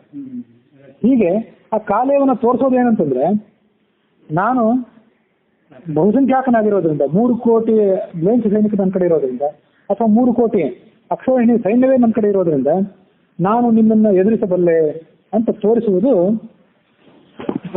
ಕಾಲೇವನ ಉದ್ದೇಶ ಆಗಿತ್ತು.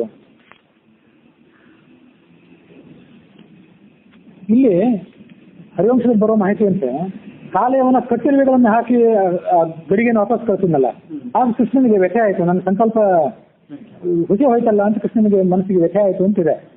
ಆದರೆ ಅದನ್ನ ವಾದಿರಾಜರು ಏನು ವ್ಯಾಖ್ಯಾನ ಮಾಡ್ತಾರಂದ್ರೆ, ಕೃಷ್ಣ ಅಲ್ಲೊಂದು ಬುದ್ಧಿವಂತಿಕೆಯನ್ನು ಮಾಡಿದ್ದ. ಏನು ಬುದ್ಧಿವಂತಿಕೆ ಅಂದ್ರೆ, ಈ ಕಾಲೇವನಿಗೊಂದು ವರ ಇತ್ತಲ್ಲ, ಏನಂತ, ಕೃಷ್ಣನನ್ನು ನೀನು ಎದುರಿಸ್ತಿ, ಕೃಷ್ಣನನ್ನು ನೀನು ಸೋಲಿಸ್ತಿ ಅಂತ ವರ ಇತ್ತ ಅವನಿಗೆ. ಆ ಶಿವ ಕೊಟ್ಟಂತ ವರ ಸತ್ಯ ಆಗ್ಬೇಕಾಗಿತ್ತಲ್ಲ. ಶಿವ ಕೊಟ್ಟಂತ ವರ ಹುಸಿ ಹೋಗಬಾರದು. ಆ ಶಿವ ಕೊಟ್ಟಂತ ವರವನ್ನು ತಾನು ಧ್ವಂಸ ಮಾಡಿದರೆ ದೇವತೆಗಳಲ್ಲಿ ಆ ಸ್ವಲ್ಪ ಭಿನ್ನಾಭಿಪ್ರಾಯ ಇರಬಾರದು ಅನ್ನೋ ದೃಷ್ಟಿಯಿಂದ ಕೃಷ್ಣ ಏನ್ ಮಾಡಿದ ಅಂದ್ರೆ, ಕೃಷ್ಣನನ್ನು ಕೊಲ್ಲಬೇಕು ಅಂತ ನೀನು ಅಂತ ವರ ಪಡ್ಕೊಂಡಿದ್ದಲ್ಲ ನಿಮ್ಮಪ್ಪ ಗಾರ್ಗಿ ಮುನಿ, ಕೃಷ್ಣನನ್ನು ಕೊಲ್ಲುವಂತ ಮಗನನ್ನು ಹುಟ್ಟಬೇಕು ಅಂತ ಕೇಳ್ಕೊಂಡಿದ್ದ. ಆಯ್ತು, ಕೃಷ್ಣ ಅಂದ್ರೆ ಕೃಷ್ಣ ಸರ್ಪ ಅಂತ ಆ ವರಕ್ಕೆ ಅರ್ಥ ಆಗಲಿ, ಕೃಷ್ಣ ಸರ್ಪವನ್ನು ಕೊಂದು ಆ ಶಿವನ ವರ ಸತ್ಯವಾಗಲಿ ಅಂತ ಹೀಗೆ ಕೃಷ್ಣ ಆಲೋಚನೆ ಮಾಡಿದ. ಆಲೋಚನೆ ಮಾಡಿ ಅವನು ಆ ಒಂದು ಸರ್ಪವನ್ನ ಕಾಲೇವನ ಕಡೆ ಕಳಿಸಿದ್ದ. ಕಾಲೇವನು ಅದರಲ್ಲಿ ಇರುವೆಗಳನ್ನು ತುಂಬಿ ಕೊಟ್ಟು ಕಳಿಸ್ತಾನೆ ಅನ್ನುವಂಥ ಸಂಗತಿ ಕೃಷ್ಣನಿಗೆ ಮೊದಲೇ ಗೊತ್ತಿತ್ತು. ಅವನಿಗೆ ಗೊತ್ತಿಲ್ಲದೆ ಅನ್ನೋ ಸಂಗತಿ ಏನಲ್ಲ. ಹೀಗೆ ಆ ಘಟನೆಯನ್ನು ನಾವು ಅರ್ಥ ಮಾಡ್ಕೊಳ್ಬೇಕು ಅಂತ ವಾದಿರಾಜರ ವ್ಯಾಖ್ಯಾನ ಅದು. ಹಾಗಾಗಿ ಕಾಲೇವನಿಗೆ ಆ ವರ ಆ ಕಾಲಯವನ ಅಪ್ಪನಿಗೆ ಸಿಕ್ಕಿತ್ತಲ್ಲ, ಶಿವ ಕೊಟ್ಟಂತ ವರ ಸಫಲ ಆಯ್ತು. ಆದ್ರೆ ಕಾಲಯವನಿಗೆ ಅದೊಂದು ಉಪಯೋಗ ಆಗಲಿಲ್ಲ, ಯಾಕಂದ್ರೆ ತಾನೇ ಸತ್ತೋದ.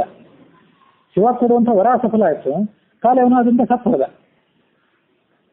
ಕೃಷ್ಣ ಸಹಿತರಾದಂತಹ ಮಥುರಾ ನಿವಾಸಿಗಳಿಗೆ ಅವನು ಬಗ್ಗಬಾರದು, ಅವನು ಅವಧ್ಯನಾಗಿರ್ಬೇಕು ಅಂತ ವರ ಇತ್ತು. ಆದ್ರೆ ಆ ವರ ಈ ಸರ್ಪವನ್ನು ಕೊಲ್ಲೋದ್ರ ಮೂಲಕ ವ್ಯರ್ಥ ಆಯ್ತು. ಆದ್ರೆ ಒಂದು ರೀತಿ ಸಫಲನೂ ಆಯ್ತು, ಒಂದು ರೀತಿ ವ್ಯರ್ಥನೂ ಆಯ್ತು. ಆದ್ರೆ ಅದಕ್ಕೆ ಇನ್ನೊಂದು ದೃಷ್ಟಿನೂ ಇದೆ. ಮಥುರಾ ನಗರದ ನಿವಾಸಿಗಳಿಗೆ, ಯಾವ ಕೃಷ್ಣ ಬಲರಾಮ ಸಹಿತರಾದಂತಹ ಮಥುರಾ ನಗರದ ನಿವಾಸಿಗಳಿಗೆ ಕಾಲಯವನು ಅವಧ್ಯನಾಗಿರ್ಬೇಕು ಅಂತಿದೆಯಲ್ಲ, ಕೃಷ್ಣ ಅದನ್ನು ಬೇರೆ ಒಂದು ರೀತಿಯಲ್ಲಿ ಸಫಲ ಮಾಡಿದ್ದ. ತಾನು ಅವನನ್ನು ಕೊಲ್ಲೇ ಇಲ್ಲ, ಅವನು ಕೊಂದದ್ದು ಕೊನೆಗೆ ಮುಚುಕುಂದ ಅನ್ನುವ ರಾಜನ ಮೂಲಕ ಕೊಲಿಸಿದ. ಆ ಕಥೆ ಮುಂದೆ ಬರೋದಿದೆ. ಮುಚುಕುಂದ ಅನ್ನುವ ರಾಜನ ಮೂಲಕ ಕೊಲಿಸಿದ್ರಿಂದ ಮುಚುಕುಂದ ಅನ್ನುವಂಥ ರಾಜರ್ಷಿ ಅವನು ಯಾದವರಿಗೆ ಸಂಬಂಧಪಟ್ಟವನು ಅಲ್ಲವೇ ಅಲ್ಲ, ಅವನು ಬೇರೆ ಯಾವುದೋ ವಂಶದವನು. ಅವನು ಸೂರ್ಯ ವಂಶದಲ್ಲಿ ಬರುವಂತವನು ಅಂತ ನನ್ನ ನೆನಪು. ಮಾಂಧಾತನ ಮಗ ಅವನು. ಅದು ಮುಂದೆ ಕಥೆ ಬರೋದಿದೆ. ಹಾಗಾಗಿ ಯಾದವ ವಂಶದಲ್ಲಿ ಸೇರದೇ ಇದ್ದಂತಹ ಮುಚುಕುಂದರ ಮೂಲಕ ಅವನು ಕೊಲಿಸಿದ್ರಿಂದ ಆ ವರವು ಸಾರ್ಥಕ ಆಯಿತು. ಈ ದೃಷ್ಟಿಯಿಂದಲೂ ವರ ಸಾರ್ಥಕ ಆಯಿತು ಅಂತ ಕೃಷ್ಣ ಆ ವರವನ್ನು ಸಾರ್ಥಕ ಮಾಡಿಕೊಂಡ. ಮತ್ತೆ ಕೃಷ್ಣ ಆ ದೂತನಿಗೆ ಹೇಳಿದ, ಆಯ್ತು ನಾನು ಕೃಷ್ಣನ ಸರ್ಪವನ್ನು ಕಳಿಸಿದ್ದೆ, ಆ ಯವನ ಅದರಲ್ಲಿ ಇರುವೆ ತುಂಬಿ ಕಳಿಸಿದೆ. ಅವನು ಬಹುಸಂಖ್ಯಾಕನಾಗಿರೋದ್ರಿಂದ ನನ್ನನ್ನು ದಮನ ಮಾಡ್ತಾನೆ, ನಾನು ಏಕಾಂಗಿಯಾಗಿ ಅವನನ್ನು ದಮನ ಮಾಡ್ತೀನಿ, ಅದು ಕಾಲ ಅದನ್ನು ತೀರ್ಮಾನ ಮಾಡ್ತದೆ, ಅದೃಷ್ಟ ಅದನ್ನು ತೀರ್ಮಾನ ಮಾಡ್ತದೆ ಅಂತ ಹೇಳಿ ಆ ಕೃಷ್ಣ ಅಲ್ಲಿಂದ ದಂಡೆ ತಾನು ಏಕಾಂಗಿಯಾಗಿ ಆ ಕಾಲಯವನ ಬಳಿಗೆ ಹೊರಟ ಅಂತ ಆ ಸಂಗತಿಯನ್ನು ನಾವು ನೋಡ್ತೇವೆ.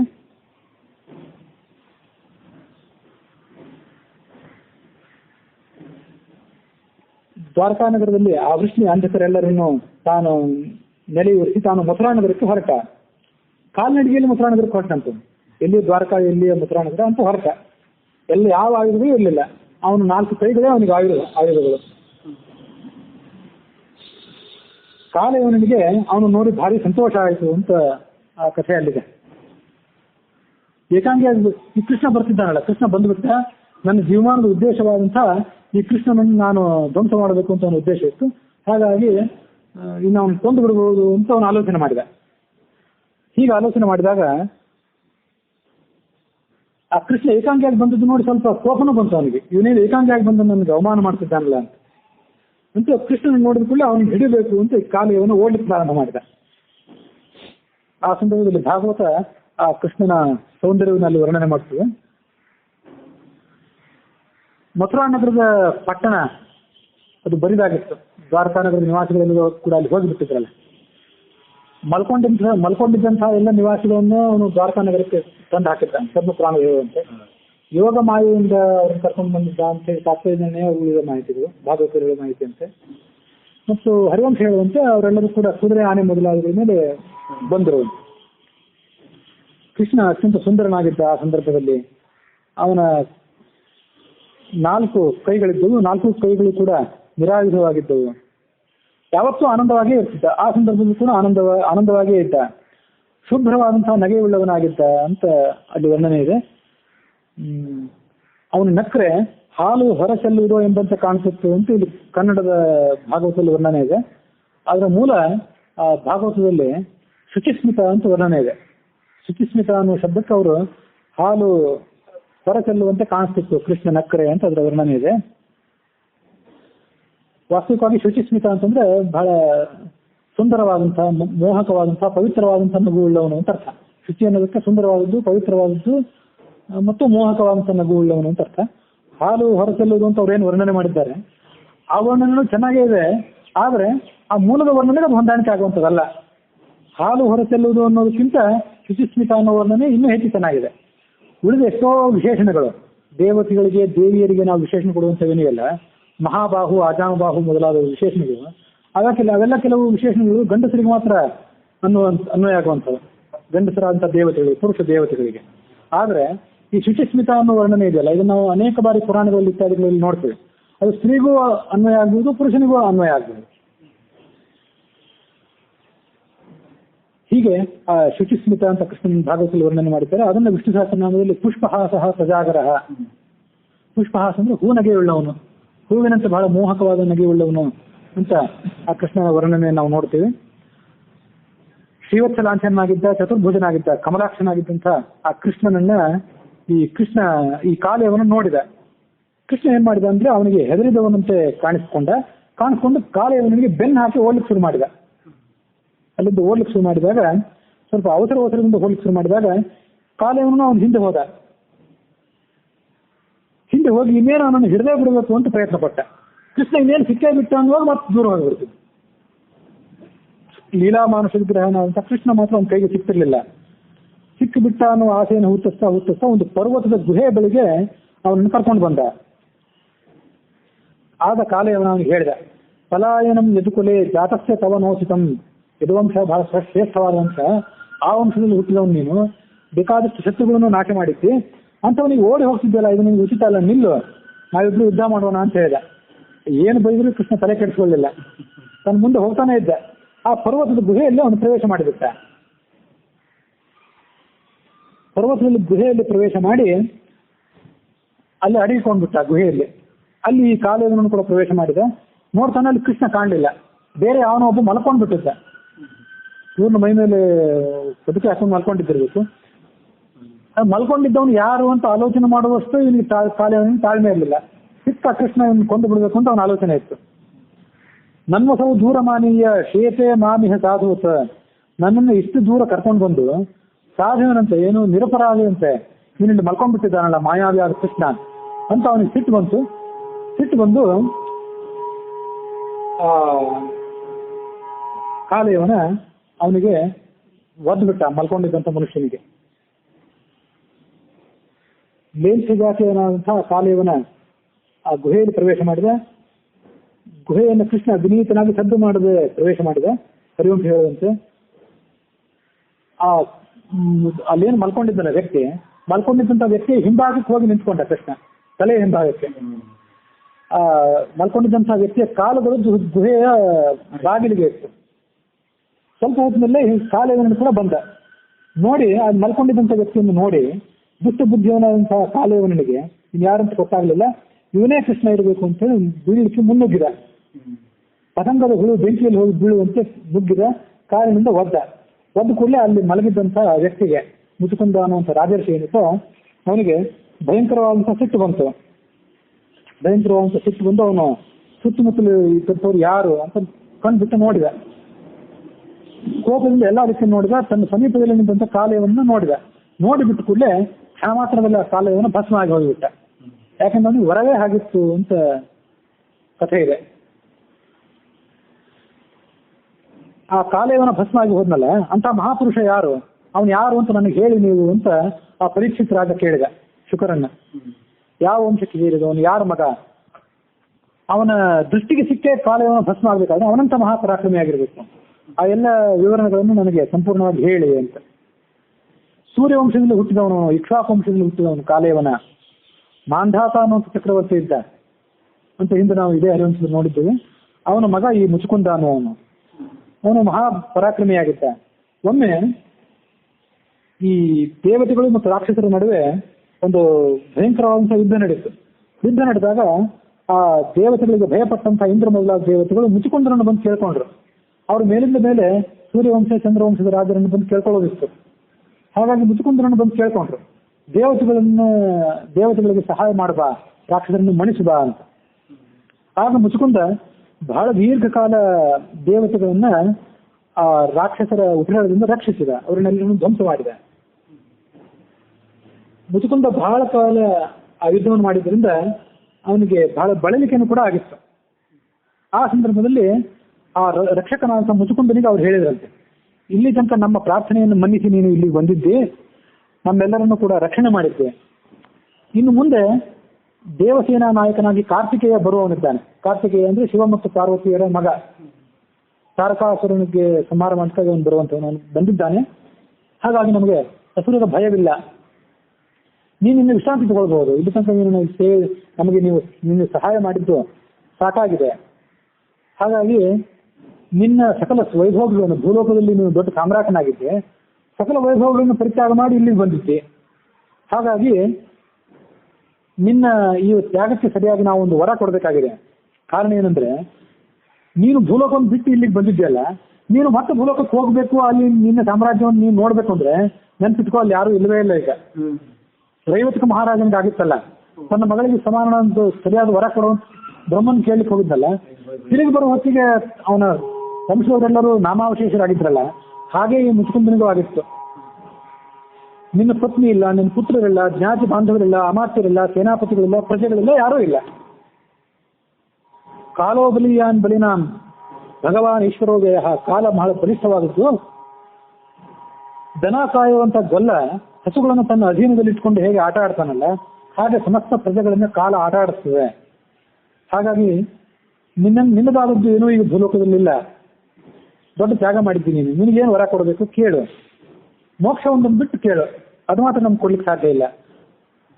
ಭಗವಂತ ಒಬ್ಬನೇ, ಏಕ ಏವೇಶ್ವರಸ್ಯ ಭಗವಾನ್ ವಿಷ್ಣುರವ್ಯಯ. ಭಗವಂತನ ವಿಷ್ಣು ಒಬ್ಬನೇ ಅದನ್ನು ಕೊಡಬಲ್ಲ. ಹಾಗಾಗಿ ನಿನಗೇನು ವರ ಬೇಕು ಅಂತ ಕೇಳು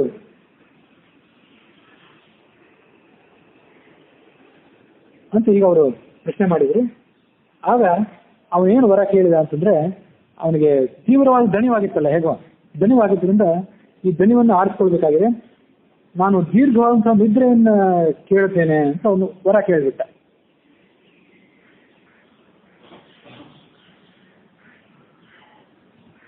ಪರ್ವತದ ಗುಹೆಯೊಂದನ್ನು ಆಶ್ರಯಿಸಿ ಅಲ್ಲಿ ಮಲಗಿಬಿಟ್ಟ. ಆ ದೇವತೆಗಳು ಅವನಿಗೆ ಏನು ವರ ಕೊಟ್ಟಿದ್ರು ಅಂದ್ರೆ, ಭಾಗವತದಲ್ಲಿ ಹೇಳುವಂತೆ, ಸ್ವಾಪಂ ಯಾಂತಂ ಯಸ್ತು ಮಧ್ಯೆ ಬೋಧಯೇತ್ವ ಮಚೇತನಃ ಸತ್ವಯ ದೃಷ್ಟಮಾಸ್ತ್ರಸ್ತು ಭಸ್ಮೀಭವತಿ ತಕ್ಷಣಾತ್. ನೀನು ಮಲಗಿ ನಿದ್ರೆ ಮಾಡುವಾಗ ಮಧ್ಯದಲ್ಲಿ ನಿನಗೆ ಯಾವನಾದರೂ ಮೂರ್ಖ ತೊಂದರೆ ಕೊಟ್ಟರೆ ಅವನು ಅದೇ ಕ್ಷಣದಲ್ಲಿ ಬೂದಿಯಾಗಿ ಹೋಗಲಿ ಅಂತ ಹೀಗೆ ಆ ಒಂದು ವರವನ್ನ ಆ ದೇವತೆಗೆ ಅವನಿಗೆ ಕೊಟ್ಟರು. ಭಾಗವತದಲ್ಲಿ ಬರುವಂತೆ ದೇವತೆಗಳೇ ಅವರ ಕೊಟ್ಟರು ಹೀಗಾಗಲಿ ಅಂತ. ಹರಿವಂಶದಲ್ಲಿ ಬರುವಂತೆ ಪ್ರಸುಪ್ತಂ ಬೋಧಯೇದ್ಯೋ ಮಾಂ ಸಂದಹೇಯ ಮಹಂಸುರಾಹ ಚಕ್ಷುಷಾ ಕ್ರೋಧದೀಪ್ತೇನ.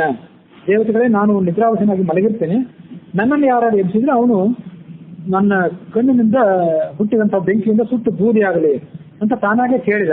ಹರಿವಂಶದಲ್ಲಿ ಬರುವಂತೆ. ಭಾಗವತದಲ್ಲಿ ಬರುವಂತ ಅವನ ನಿದ್ರೆಯನ್ನು ಮಾತ್ರ ಕೇಳಿದ್ದ.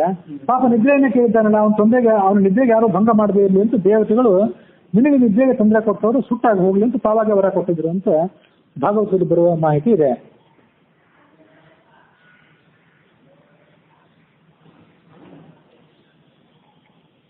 ಶಾಸ್ತ್ರದಿಂದ ನ್ಯಾಯದಲ್ಲಿ ಬರುವಂತೆ ಅವನಿಗೆ ಮುಚುಕುಂದನಿಗೆ ವರ ಕೊಟ್ಟರು. ವರ ಕೊಟ್ಟ ಮೇಲೆ ಅವರು ಭಗವಂತನಂತ ಕೃಷ್ಣನಲ್ಲಿ ಮತ್ತೆ ಪ್ರಾರ್ಥನೆ ಮಾಡಿದರು.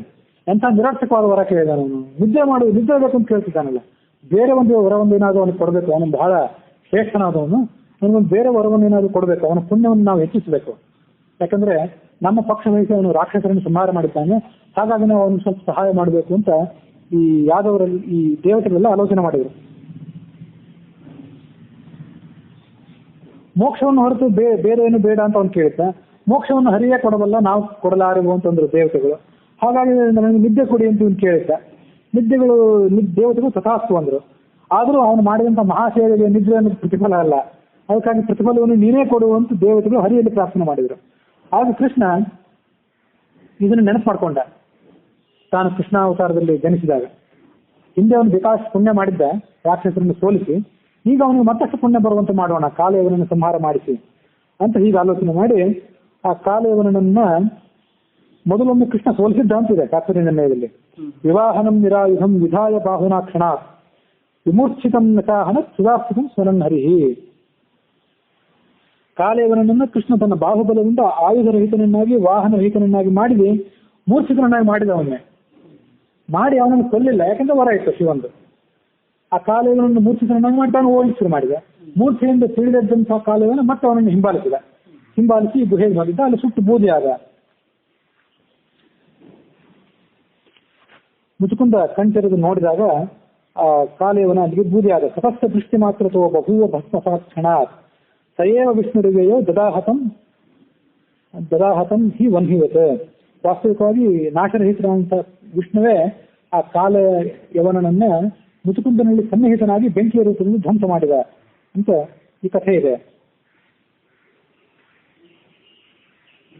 ಹೀಗೆ ದೇವತೆಗಳ ಅನುಗ್ರಹದಿಂದ ಮತ್ತು ಕೃಷ್ಣನ ಅನುಗ್ರಹದಿಂದ ಮುಚುಕುಂದ ಮಹಾರಾಜ ಅನಂತ ಪುಣ್ಯಭಾಗಿಯಾದ. ಹಿಂದೆ ದೇವತೆಗಳನ್ನ ರಕ್ಷಣೆ ಮಾಡಿದ್ದ, ಈಗ ಕಾಲಯವನನ್ನು ಧ್ವಂಸ ಮಾಡಿದ. ಹೀಗೆ ಧ್ವಂಸ ಮಾಡಿದ್ರಿಂದ ಅವನು ಅನಂತ ಪುಣ್ಯಕ್ಕೆ ಭಾಗಿಯಾದ. ಆಮೇಲೆ ಮುಚುಕುಂದ ಕೃಷ್ಣನನ್ನ ಅಲ್ಲಿ ನೋಡಿದ ಅಂತ ಕಥೆ ಇದೆ.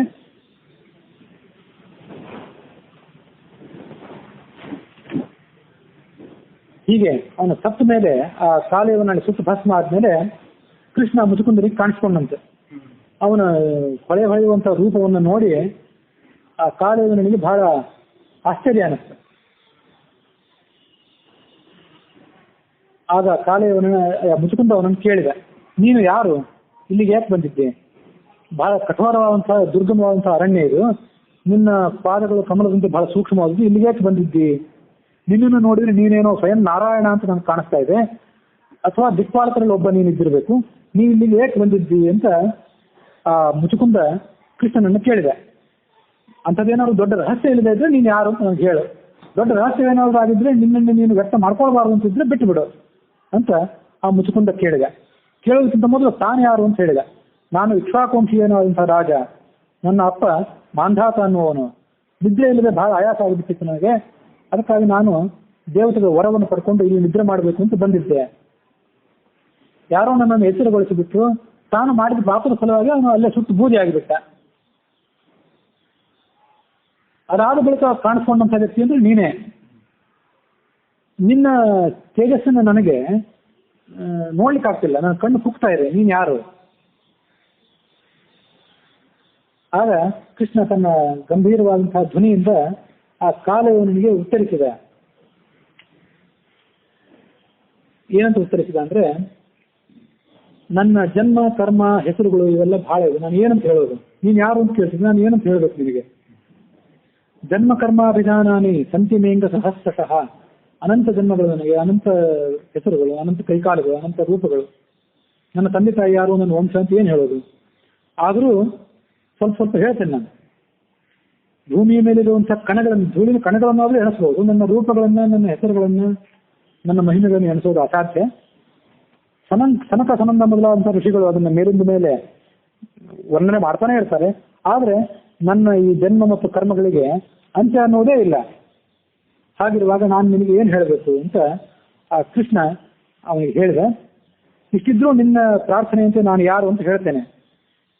ಬ್ರಹ್ಮ ಎಲ್ಲ ದೇವತೆಗಳಿಗೆ ಆಜ್ಞಾಪನೆ ಮಾಡಿದ. ಏನಂತ? ಭೂಮಿಯಲ್ಲಿ ಭೂಭಾರ ಬಹಳ ಆಗಿದೆ, ಅಲ್ಲಿ ಹೋಗಿ ಅದನ್ನೆಲ್ಲವನ್ನು ಹರಣ ಮಾಡ್ರಿ ಅಂತ ಹೀಗೆ ಆಜ್ಞಾಪನೆ ಮಾಡಿದೆ. ಆಗ ನಾನು ಯದುವಂಶದಲ್ಲಿ ವಸುದೇವನ ಮಗನಾಗಿ ಜನಿಸಿದ್ದೇನೆ, ನನ್ನನ್ನು ವಾಸುದೇವ ಅಂತ ಕರೀತಾರೆ. ಕಾಲನೇಮಿಯ ಕಂಸನಾಗಿ ಹುಟ್ಟಿದ್ದ, ಅವನನ್ನು ಧ್ವಂಸ ಮಾಡಿದೆ. ಪ್ರಲಂಬ ಮೊದಲಾದಂಥ ರಾಕ್ಷಸರನ್ನ ಸಂಹಾರ ಮಾಡಿದೆ. ಈಗ ನಿನ್ನ ಕಣ್ಣಿನ ಬೆಂಕಿಗೆ ಸುಟ್ಟು ಭಸ್ಮನಾದ್ನಲ್ಲ, ಅವನು ಕಾಲಯವನ ಅನ್ನುವಂಥ ಒಬ್ಬ ಮ್ಲೇಚ್ಛ.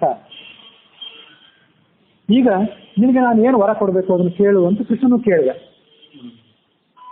ಹರಿವಂಶದಲ್ಲಿ ಬರುವಂತೆ ಅವನು ಕೃಷ್ಣ ಈ ಕಾಲೇವನ್ನು ಹೇಳಿದ. ಬಹಳ ದೀರ್ಘಕಾಲದಿಂದ ಇಲ್ಲಿ ಮಲಗಿದ್ದಿಲ್ಲ ನೀನು, ಪೂಜ್ಯರಾದಂತಹ ನಾರದರು ನೀನು ಇಲ್ಲಿ ಮಲಗಿರುವಂಥ ಸಂಗತಿಯನ್ನು ನನಗೆ ಹೇಳಿದ್ರು. ಅದಕ್ಕಾಗಿ ಕಾಲೇವನನ್ನು ಇಲ್ಲಿಗೆ ಬರುವಂತೆ ನಾನು ಕರ್ಕೊಂಡು ಬಂದೆ. ನೀನು ಇಲ್ಲಿಗೆ ಸತ್ತು ಹೋದಿ, ನಿನಗೆ ಭಂಗವಾಗಲಿ, ನಾನು ಹೋಗಿ ಬರ್ತೀನಿ ಅಂತ ಕೃಷ್ಣ ಹೇಳಿದ ಅಂತ ಹರಿವಂಶದಲ್ಲಿದೆ. ಆ ಮಾಂಧಾತ ಮಹಾರಾಜನಿಗೆ ಕೃಷ್ಣ ಬಹಳ ಚಿಕ್ಕವನಾಗಿ ಕಾಣಿಸಿದಂತೆ. ಅವನು ಯಾವ ತ್ರೇತಾಯುಗದವನು. ಆ ತ್ರೇತಾಯುಗದಲ್ಲಿ ಅವರ ಎತ್ತರ ಇತ್ಯಾದಿಗಳು ಬಹಳ ಅದ್ಭುತವಾಗಿತ್ತು. ಕೃಷ್ಣನ ಆಕೃತಿಯೇ ಅವನಿಗೆ ಬಹಳ ಚಿಕ್ಕದಾಗಿ ಕಾಣಿಸ್ತು ಅಂತ ಅಲ್ಲಿ ವರ್ಣನೆ ಇದೆ. ನೀನ್ಯಾರು ಇಲ್ಲಿಗೆ ಬಂದೆ ಅಂತ ಅವನು ಕೇಳಿದ. ನಾನು ಯಾವಾಗ ಇಲ್ಲಿ ಮಲಗಿದೆ, ಮಲ್ಕೊಂಡ್ಮೇಲೆ ಎಷ್ಟು ಕಾಲ ಆಯ್ತು ಅಂತ ನನಗೇನು ಗೊತ್ತಿಲ್ಲ. ನಾನು ಯಾರು ಅಂತ ತನ್ನ ವಂಶದ ಚರಿತ್ರೆಯನ್ನೆಲ್ಲ ಅವನು ಹೇಳಿದ ಕಾಲೇವನ್ನ ಈ ಮುಚ್ಚುಕೊಂಡ. ಆಮೇಲೆ ಕೃಷ್ಣನು ಕೂಡ ತನ್ನ ಚರಿತ್ರೆಯನ್ನು ಹೇಳಿದ. ನೀನು ತ್ರೇತಾಯುಗದವನು, ತ್ರೇತಾಯುಗದಲ್ಲಿ ಇಲ್ಲಿ ಮಲಗಿದ್ದಿ, ನೀನು ಮಲಗಿದ ಸಂಗತಿ ನನಗೆ ನಾರದರಿಂದ ತಿಳಿದಿತ್ತು. ಇದು ದ್ವಾಪರ ಮತ್ತು ಕಲಿಯುಗದ ಸಂಧಿಕಾಲ, ನಿನ್ನ ಎಲ್ಲ ಸಂಗತಿಗಳು ನನಗೆ ತಿಳಿದಿವೆ, ನಿನಗೇನು ವರ ಕೊಡಬೇಕು ಅಂತ ಕೇಳು ಅಂತ ಹೀಗೆ ಕೇಳಿದಾಗ ಆ ಮುಚುಕುಂದ ಕೃಷ್ಣನನ್ನು ಹಿಂಬಾಲಿಸಿ ಗುಹೆಯಿಂದ ಹೊರಗೆ ಬಂದ. ಎಲ್ಲ ಕಡೆ ಅವನು ನೋಡಿದ. ನೋಡಿದಾಗ ಅವನಿಗೆ ಬಹಳ ಮನಸ್ಸಿಗೆ ಅಸಮಾಧಾನ ಆಯಿತು ಅಂತ ವರ್ಣನೆ ಇದೆ. ಯಾಕೆಂದ್ರೆ ಅವನಿದ್ದಂಥ ಕಾಲದಲ್ಲಿ ತ್ರೇತಾಯುಗದಲ್ಲಿ ಎಲ್ಲರೂ ಬಹಳ ದೀರ್ಘದೇಹಿಗಳು, ಮಹಾಪರಾಕ್ರಮಿಗಳು, ಮಹಾ ಉತ್ಸಾಹಿಗಳು. ಈಗ ನೋಡ್ತಾನೆ ಎಲ್ಲರೂ ಕುಳ್ಳರು. ಆಗಿನ ಕಾಲದ ಜನರಿಗೆ ಹೋಲಿಸಿದ್ರೆ ಈಗಿನ ಕಾಲದ ಜನರಿಗೆ ಶಕ್ತಿಯೂ ಇಲ್ಲ, ಉತ್ಸಾಹವೂ ಇಲ್ಲ, ಪರಾಕ್ರಮವೂ ಇಲ್ಲ. ಎಂಥ ಕಾಲ ಇದು, ಎಂಥ ಜನರ ನಡುವೆ ನಾನು ಬಂದ್ಬಿಟ್ಟೆ ಅಂತ ಅನಿಸ್ತಾ ಅವನಿಗೆ. ಈಗೂ ನಾವು ಕೆಲವು ಹಿರಿಯರ ಬಾಯಿಂದ ಅದನ್ನು ಕೇಳ್ತೇವೆ.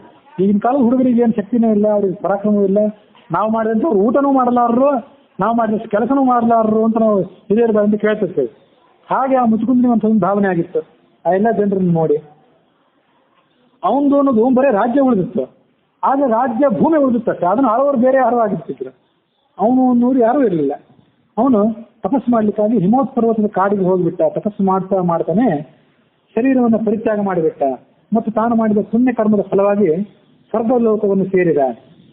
ಮತ್ತೆ ಕೃಷ್ಣ ಆ ಕಾಲಯವನ್ನು ಧ್ವಂಸ ಮಾಡಿ ಆ ಶತ್ರುವಿನ ಅಧೀನದಲ್ಲಿದ್ದಂಥ ಸಕಲ ಸೈನ್ಯವನ್ನು ಕೂಡ ತನ್ನದಾಗಿ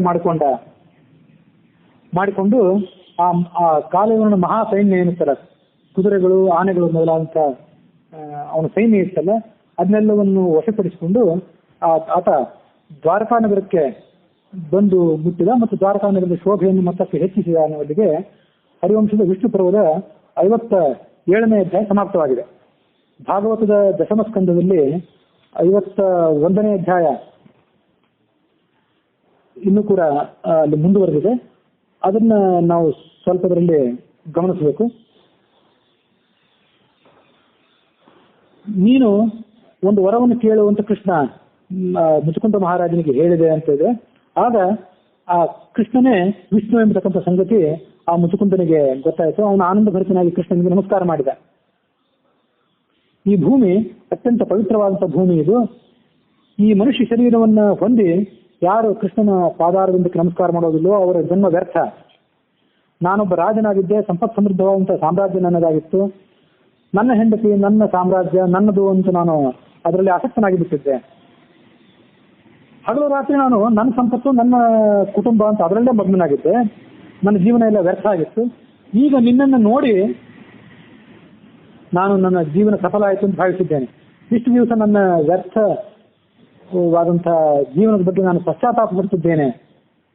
ಈ ದೇಹ ನಶ್ವರವಾದಂಥ ದೇಹ, ಈ ದೇಹವೇ ನಾನು ಅಂತ ನಾನು ಭ್ರಮೆ ಪಟ್ಟಿದ್ದೆ. ಒಮ್ಮೆಯೂ ಕೂಡ ನಾನು ಭಗವಂತನ ಪಾದಾರವಿಂದದ ಬಗ್ಗೆ ಆಲೋಚನೆಯೇ ಮಾಡಲಿಲ್ಲ. ರಾಜ್ಯವನ್ನು ಗೆಲ್ಲಬೇಕು, ಬೊಕ್ಕಸವನ್ನು ತುಂಬಬೇಕು ಅಂತ ದುಷ್ಟ ಆಲೋಚನೆಗಳು ಯಾವತ್ತೂ ನನ್ನ ಮನಸ್ಸಿನಲ್ಲಿ ತುಂಬಿತ್ತು.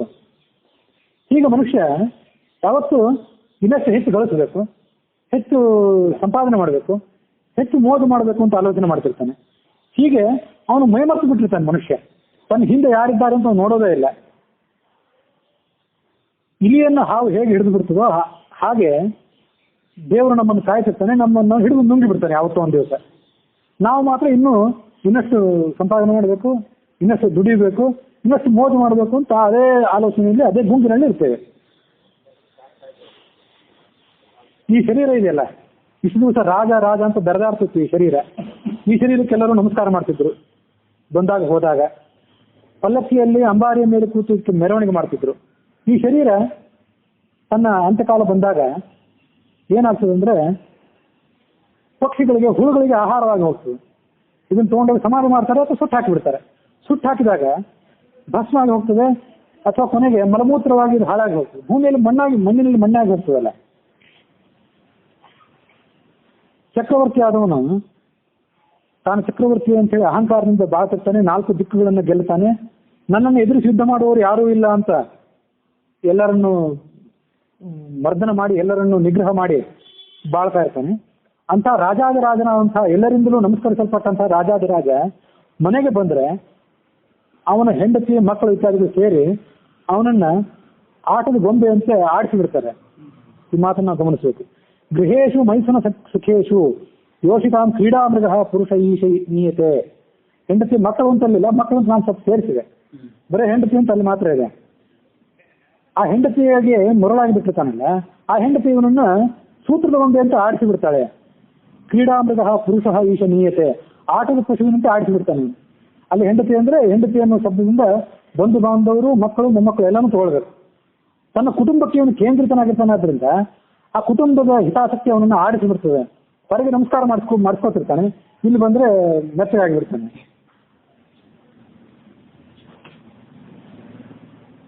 ಹೀಗೆ ಇದು ಮನುಷ್ಯನ ಇತಿಮಿತಿಗೆ ಒಂದು ಸೂಚಕವಾದಂಥದ್ದು. ನಿನ್ನ ಸೇವೆ ಮಾಡಬೇಕು ಅನ್ನುವಂಥ ಬುದ್ಧಿ ಮಾತ್ರ ಅವನಿಗೆ ಬರೋದಿಲ್ಲ. ಅದೃಷ್ಟವಶಾತ್ ಯಾರ್ದಾದರೂ ಮಹಾತ್ಮರ ಸಂಗಮ ಅವನಿಗಾದ್ರೆ ಆಗ ಅವನು ಭಗವಂತನ ಪಾದವನ್ನು ತಲುಪಬೇಕು ಅಂತ ಹೀಗೆ ಆಲೋಚನೆ ಮಾಡ್ತಾನೆ. ಹೀಗೆ ಆಲೋಚನೆ ಮಾಡಿ ಅವನು ಭಗವಂತನನ್ನ ತಲುಪಲಿಕ್ಕೆ ಪ್ರಯತ್ನ ಪಡ್ತಾನೆ. ಆಗ ನಿನ್ನನ್ನ ಧ್ಯಾನ ಮಾಡುವ ಸಲುವಾಗಿ ಅವನು ಕಾಡಿಗೆ ಹೋಗ್ತಾನೆ. ಕಾಡು ಅಂದ್ರೆ ಅರಣ್ಯ ಅಂತಾನೆ ತಿಳ್ಕೋಬಾರ್ದು. ಮನೆಯಲ್ಲಿದ್ರೂ ಅವನು ಏಕಾಂಗಿಯಾಗಿರ್ಬೇಕು, ಮಾನಸಿಕವಾಗಿ ಏಕಾಂಗಿ ಇರಬೇಕು. ದೈಹಿಕವಾಗಿ ಏಕಾಂಗಿ ಆಗಿರ್ಲಿಕ್ಕೆ ಸಾಧ್ಯ ಆಗದೇ ಇರ್ಬೋದು ನಮಗೆ, ಆದ್ರೆ ಮಾನಸಿಕವಾಗಿ ನಾವು ಏಕಾಂಗಿಗಳಾಗಿರ್ಬೇಕು, ಅದನ್ನೇ ಕಾಡು ಅಂತ ತಿಳ್ಕೊಳ್ಬೇಕು ಅಂತ ನಾವು ಅದರ ವ್ಯಾಖ್ಯಾನ ಮಾಡಬೇಕು. ಇಲ್ಲಿಂದ ಕಾಡಿಗೆ ಹೋದ್ರೂ ಕೂಡ ನಮ್ಗೆ ಇಲ್ಲಿದೆ ಚಿಂತೆ ಆದ್ರೆ ಕಾಡಿಗೆ ಹೋಗೋದು ಅರ್ಥ. ಇಲ್ಲಿದ್ದು ನಾವು ಮಾನಸಿಕವಾಗಿ ಏಕಾಂಗಿಗಳಾದ್ರೆ ನಿರ್ಲಿಪ್ತರಾದ್ರೆ ಅದು ಕಾಡಿಗೆ ಹೋದಂತೆ. ಭಗವಂತನೇ ನೀನು ನನಗೆ ಸಿಕ್ಕಾಗ ನಿನ್ನ ಪಾದ ಸೇವೆಯೊಂದನ್ನು ಬಿಟ್ಟು ಬೇರೆ ಏನಾದ್ರೂ ನಾನು ಕೇಳಿದರೆ ಅದು ವ್ಯರ್ಥ. ಹಾಗಾಗಿ ನಿನಗಾಗಿ ನಾನು ಶರಣಾಗತನಾಗಿದ್ದೇನೆ. ಶರಣಾಗತನಾದಂತಹ ನನ್ನನ್ನು ನೀನು ರಕ್ಷಿಸು. ಅನಾದಿ ಕಾಲದಿಂದ ಬಂದಂತಹ ಕರ್ಮದ ಜ್ವಾಲೆಗಳು ನನ್ನ ಸುಟ್ಟು ಬೂದಿ ಮಾಡ್ತಾ ಇವೆ. ನಾನು ಕಾಮಕ್ರೋಧ ಮೊದಲಾದಂತಹ ಶತ್ರುಗಳ ಆಕ್ರಮಣಕ್ಕೆ ಒಳಪಟ್ಟು ಸಂಕಟಗ್ರಸ್ತನಾಗಿದ್ದೇನೆ, ನನ್ನನ್ನು ರಕ್ಷಿಸು ಅಂತ ಮುಚುಕುಂದ ಕೇಳ್ಕೊಂಡ. ಆಗ ಕೃಷ್ಣ ಮುಚುಕುಂದ ಮಹಾರಾಜನಿಗೆ ಹೇಳಿದ, ನಿನ್ನ ಬುದ್ಧಿ ಬಹಳ ಪರಿಶುದ್ಧವಾದಂತಹ ಬುದ್ಧಿ, ಬಹಳ ಉನ್ನತ ಮಟ್ಟದಲ್ಲಿದೆ. ನನ್ನ ಭಕ್ತರ ಅಳದೇ ಇದ್ದವರಿಗೆ ಇಂಥ ಬುದ್ಧಿ ಎಂದು ದೊರೆಯೋದು ಸಾಧ್ಯವೇ ಇಲ್ಲ. ಹಾಗಾಗಿ ನೀನು ನನ್ನಲ್ಲಿ ಶರಣಾಗತರಾಗಿರುವುದರಿಂದ ನನ್ನ ಪರಮಾದ್ಭುತವಾದಂಥ ಭಕ್ತಿಯನ್ನ ನಿನ್ನ ಮನಸ್ಸಿನಲ್ಲಿ ನಾನು ಕೊಡ್ತೇನೆ, ನಿನ್ನ ಮನಸ್ಸಿಗೆ ನಾನು ಇರುವಂತ ಕೊಡ್ತೇನೆ. ನೀನು ಇನ್ನೂ ಅನೇಕ ಕಾಲ ಈ ಭೂಲೋಕದಲ್ಲಿ ಇರಬೇಕಾಗಿದೆ. ಯಾಕೆಂದ್ರೆ ರಾಜನಾಗಿದ್ದಾಗ ಬೇಟೆ ಮೊದಲಾದಂತಹ ಚಟುವಟಿಕೆಗಳನ್ನು ಮಾಡಿ ಕೆಲವು ಪಾಪಗಳನ್ನು ಮಾಡ್ಕೊಂಡಿದ್ದೆ. ಆ ಪಾಪಗಳನ್ನು ನೀನು ಇನ್ನೂ ಕಳ್ಕೋಬೇಕಾಗಿದೆ. ಇನ್ನೂ ನಿನ್ನ ಪಾಪ ಹೋಗಿಲ್ಲ ಅಂತ ಹೇಳ್ತಾನೆ ಕೃಷ್ಣ. ಅಂಥವನಿಗೆ ಅಷ್ಟೆಲ್ಲ ಸೇವೆ ಮಾಡಿದವನಿಗೆ ನಿನ್ನ ನಂಗತಿ ಏನು ಅಂತ. ಬೇಟೆ ಮೊದಲಾದಂತಹ ದುಶ್ಚಟಗಳಿಂದ ನೀನು ರಾಜನಾಗಿದ್ದಾಗ ಅನೇಕ ಪಾಪಗಳನ್ನು ಸಂಗ್ರಹ ಮಾಡಿದ್ದಿ. ಆ ಪಾಪಗಳನ್ನೆಲ್ಲ ಕಳ್ಕೊ. ಮುಂದಿನ ಜನ್ಮದಲ್ಲಿ ಬ್ರಹ್ಮವ್ಯಕ್ತನಾಗಿ ಹುಟ್ಟಿ ಸಕಲ ಪ್ರಾಣಿಗಳಿಗೂ ಹಿತೈಷಿಯಾಗಿ ಬದುಕಿ ಆ ಬಳಿಕ ಶುದ್ಧ ಜ್ಞಾನಾನಂದ ಸ್ವರೂಪನಾಂಶ ನನ್ನನ್ನು ಸೇರಿಸಿ ಅನ್ನುವಲ್ಲಿಗೆ ಭಾಗವತದ ದಶಮ ಸ್ಕಂದದ ಉತ್ತರಾರ್ಧದ 51ನೇ ಅಧ್ಯಾಯ ಸಮಾಪ್ತವಾಗಿದೆ.